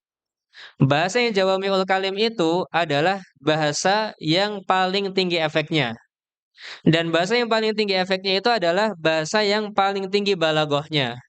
Dengan bahasa yang ringkas tapi efeknya tinggi. Nah, terus gimana caranya Bapak Ibu? Kita nyontoh siapa? Saya berikan contoh tentang Umar bin Abi Salamah. Umar bin Abi Salamah, salah satu cara makannya adalah makan dari tempat yang jauh darinya. Maka seandainya kita menjadi orang tua dari Umar bin Abi Salamah, gimana kita ngasih taunya Bapak Ibu? Apakah kita akan mengatakan, "Nak, kalau makan jangan ngambil yang jauh-jauh." Atau bagaimana? Ya, maka Bapak Ibu yang dimuliakan Allah Subhanahu wa taala, ternyata Nabi nggak pakai kalimat jangan kayak gitu. Kalau makan jangan ngambil yang jauh-jauh. Tapi Nabi pakai kalimat positif yang lebih cepat untuk dipahami. Kita bukan mengharamkan kalimat jangan, Bapak Ibu. Jadi dalam ilmu komunikasi kita bukan pakai kalimat jangan itu untuk haram, bukan. Kita dalam ilmu komunikasi itu sedang berbicara efektivitas. Apakah efektif atau tidak? Sebagaimana ilmu dalam marketing Bapak Ibu. Kita jangan berbicara ini halal atau haram kalimatnya. Tapi dalam ilmu marketing bagaimana kalimat ini membuat orang tertarik untuk misalkan membeli ataupun mengambil pelayanan. Begitu Bapak Ibu. Bukan masalah ini boleh apa enggak. Sama dengan mempengaruhi anak seperti ini. Kita pakai kalimatnya Nabi Shallallahu Alaihi Wasallam, nak jika makan, ya gulam, wahai anakku, ucapkan Bismillah. Oh ya, makanlah dengan tangan kanan dan makanlah yang terdekat. Nabi nggak pakai kalimat jangan makan yang jauh, tapi pakai kalimat makanlah yang terdekat. Itu namanya memilih efektivitas Bapak Ibu. Jadi memilih efektivitas itu lebih penting daripada sekedar boleh apa nggak boleh. Itu masalah boleh-boleh aja, masalah penggunaan kalimat halal, tidak ada yang haram. Ya, dalam kalimat jangan ini, tidak ada yang haram. Tapi efektivitas itu lebih penting untuk dipertimbangkan. Begini Bapak Ibu, misalkan seseorang kita mengatakan, nak jangan duduk di atas meja. Anaknya apa yang akan dilakukan Bapak Ibu? Hah? Yang terakhir didengar. Oh, meja maksudnya ya. Oke. Dia kalaupun dia nggak duduk di atas meja, dia bingung Bapak Ibu. Terus aku duduk di mana? Itu pertanyaan yang ada di kepalanya. Nah, caranya biar dia tuh tidak duduk di atas meja, kita pengennya apa? Pengennya anak duduk di mana? Maka kita katakan, oh pengen duduk di samping kita. Nak, sini nak, duduk di sini nak. Kita nggak nyinggung duduk dia di atas meja, tapi dia langsung berpindah ke sini Bapak Ibu. Ini namanya efektivitas sebuah kalimat. Anaknya misalkan kencing di ruang tamu Bapak Ibu. Pernah ada masalah kayak gitu. Anaknya kencing di ruang tamu. Dia nggak ngerti bahwasanya ruang tamu itu nggak boleh kencing. Bapak ibunya mengatakan, adik kalau kencing nggak boleh di ruang tamu. Apa yang terjadi Bapak Ibu? Pindah ke dapur. Ya, ya. Kemudian mengatakan nggak boleh kencing di dapur, pindah lagi ke ruang yang lainnya. Kenapa? Karena kalimat jangan ini masih ambigu. Maunya Bapak Ibuku apa? Maka kalau mau mengajarkan sesuatu yang jelas Bapak Ibu. Adik, kalau kencing sini, ke kamar mandi. Ayah anterin, ini namanya kamar mandi. Ini namanya kamar mandi. Dijelas-jelasin gitu Bapak Ibu. Ini namanya kamar mandi. Biar dia tahu konsep kamar mandi. Ketika kencing kita di sini, begitu. Jadi dalam berkomunikasi kita lebih mementingkan efektivitas daripada hanya sekedar boleh tidak enggak, apakah boleh ataukah tidak memakai kalimat jangan. Bisa dipahami Bapak Ibu konsepnya? Ya, semoga dimudahkan. Baik, begitu juga saat negosiasi dengan suami, dengan istri, maunya kita apa itu yang kita sampaikan Bapak Ibu. Sebelum mengatakan jangan seperti ini, maunya apa dipikirkan. Ya, biar nanti orangnya menerimanya jelas. Ya, tidak multi tafsir, tidak salah tafsir. Baik, kemudian berikutnya Bapak Ibu. Ya. Bismillah Ustadz, Afwan, apakah benar anak adalah cerminan orang tua? Jazakallah khairan. Ya. Sedikit banyak benar Bapak Ibu. Bahwasanya anak itu cerminan orang tua. Kenapa? Karena dunia anak itu dalam ilmu psikologi awalnya berasal dari orang tua. Anak itu ndak mikirin siapapun di luar sana kecuali bapak ibunya. Coba Bapak Ibu dulu mikirin pas masih waktu SD, masih TK. Siapa yang Bapak Ibu paling ingat? Ya orang tuanya. Orang-orang sekitar mau ngomong apa, mau bilang apa, kadang nggak kita pikirin. Coba flashback lagi Bapak Ibu ke zaman dulu kita masih SD. Itu namanya dunia anak-anak itu terbatas. Apalagi di bawah 7 tahun. Udah Bapak Ibunya aja. Makanya tindakan apapun itu berasal dari pola pendidikan Bapak Ibunya. Ibunya ataupun bapak ibunya sering membuat dia tergesa-gesa, semakin dewasa anaknya, dia juga akan membuat bapak ibunya tergesa-gesa. Begitu seterusnya. Bapak ibunya seringnya pakai komunikasi teriak-teriakan, maka nanti semakin dewasa anaknya juga akan teriak-teriak sama bapak ibunya. Itu konsepnya kayak gitu. Dia akan meniru bapak ibu. Ya, gitu harus atau anak-anak akan meniru meniru bapak ibunya. Kalau dalam peribahasa namanya buah tidak akan jatuh jauh dari pohonnya, gitu ya. Baik, jadi apakah itu mutlak iya atau tidak? Jawabannya tidak mutlak, tapi apakah itu punya pengaruh yang besar? Jawabannya iya. Iya. Makanya kalau pakai hadis Bapak Ibu Nabi SAW mengatakan, "Kullu mauludin yuladu 'alal fitrah." Semua anak terlahir di atas fitrah. Fa abawahu yuhawidanihi au yunassiranihi au yumajjisanihi. Tapi bapak ibunya yang bisa membuat dia menjadi Majusi, Nasrani atau Yahudi. Coba Bapak Ibu, keyakinan tentang ketuhanan yang tadinya sudah otomatis ada dalam hati anak kita rusak gara-gara orang tua. Jadi orang tua itu bisa merusak yang sifatnya sebuah keyakinan fitrah yang awalnya diberikan oleh Allah Subhanahu wa taala. Coba itu bisa dibayangkan gimana efek orang tua Bapak Ibu. Jadi orang tua sangat berpengaruh pada anak-anak. Sebelum bertanya kepada orang lain, maka bertanya kepada diri kita sendiri, ya. Sebelum bertanya kepada guru, kepada yang lainnya, bertanya pada diri kita sendiri. Apa sih yang sebenarnya perlu kita cross check dalam diri kita? Baik, kemudian berikutnya Bapak Ibu, izin bertanya Ustadz, bagaimana jika anak sudah usia 15 tahun ketika pulang liburan dari pondok di rumah maksa untuk main HP dan sekarang sudah dikasih hak kepemilikan sama ayahnya. Sekarang ketika main HP lama dan HP malah dikasih password. Ya, orang tua tidak bisa memeriksa. Jika diminta marah. Nah, bagaimana menyikapinya Ustadz? Jazakallah khairan ya. Ini harus pelan-pelan untuk yang pertama Bapak Ibu harus banyak berdoa dulu. Ini sudah terlanjur masalahnya ini. Ya. Kalau mau pakai cara yang frontal dan brutal, ini harus mencabut hak kepemilikan Bapak Ibu. Cuman masalahnya ini anaknya sudah dewasa. Kalau marah-marah kita celaka juga Bapak Ibu. Ya.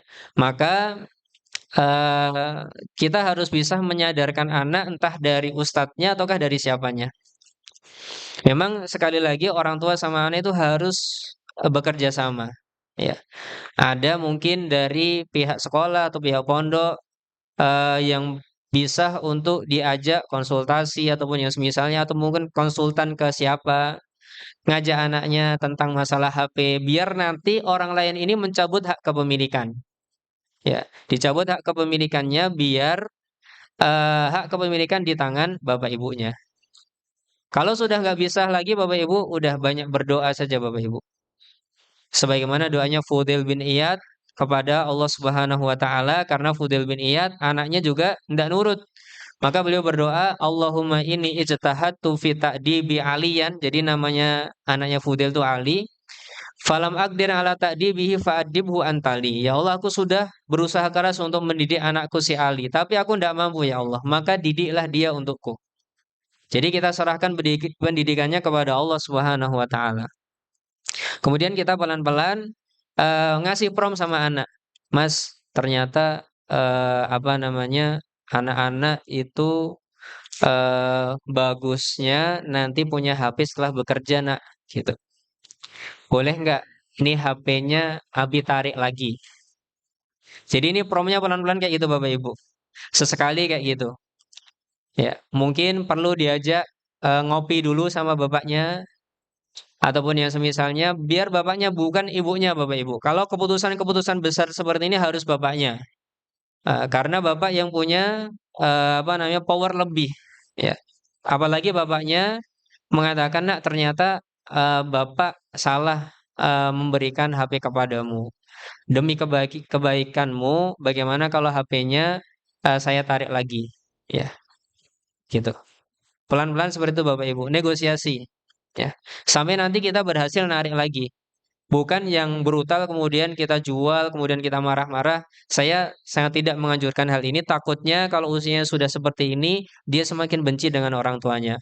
Ya, itu yang sangat dikhawatirkan. Jadi pelan-pelan Bapak Ibu usahakan untuk ada pendamping kalau bisa, kalau tidak bisa pelan-pelan tadi. Ini soal yang terakhir.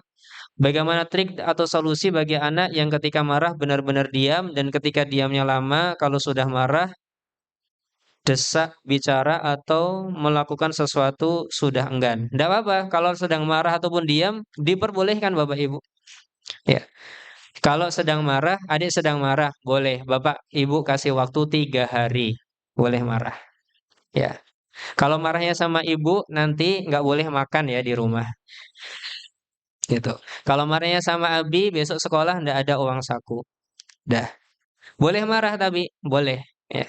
Karena Nabi SAW pun memperbolehkan seseorang marah dengan orang lain selama 3 hari.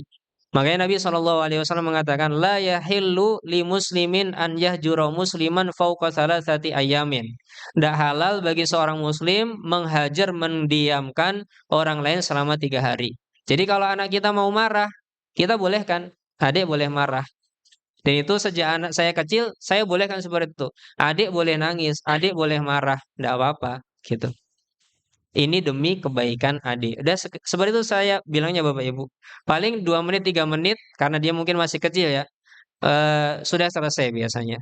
Jadi kita apa namanya? Seakan-akan dia itu orang lain dari kita begitu. Karena konsep dasar saya adalah anak saya itu hanyalah titipan Allah Subhanahu wa taala. Dia baik itu karena Allah, dia nggak baik karena Allah Subhanahu wa taala. Dan saya hanya bisa mengoptimalkan apa yang bisa saya optimalkan, saya bisa menjaga apa yang bisa saya jaga. Ya. Jadi dia mau marah sama saya tidak apa-apa, saya anggap seperti dia anak orang lain, gitu. Itu konsep dalam diri saya Bapak Ibu. Sehingga kalau saya memuliakan dia karena Allah. Ketika saya mendiamkan dia ataupun mengajari dia, saya berusaha untuk mengajarkan dia karena Allah Subhanahu wa taala. Sehingga dia tidak terlalu bisa maksa saya. Hak hak kepengaturan adalah pada diri saya, begitu. Ini adalah beberapa konsep yang penting untuk dipahami oleh orang tua. Jadi kita bolehkan marah. Waktu Nabi atau diberikan Nabi adalah 3 hari 3 malam, Bapak Ibu. Ya, kalau ada hukuman boleh marah sama ibu, nanti nggak ada makan, marah sama bapak, nggak ada uang saku. Ya, misalkan seperti itu juga diperbolehkan. Intinya kita memperbolehkan anak kita untuk marah. Ya, kita nggak ada masalah sama sekali. Baik, wallahu taala alam bisawab. Terima kasih Bapak Ibu atas perhatiannya dan mohon maaf atas segala kekurangannya. Saya kembalikan kepada pembawa acara. Saya tutup. Assalamualaikum warahmatullahi wabarakatuh.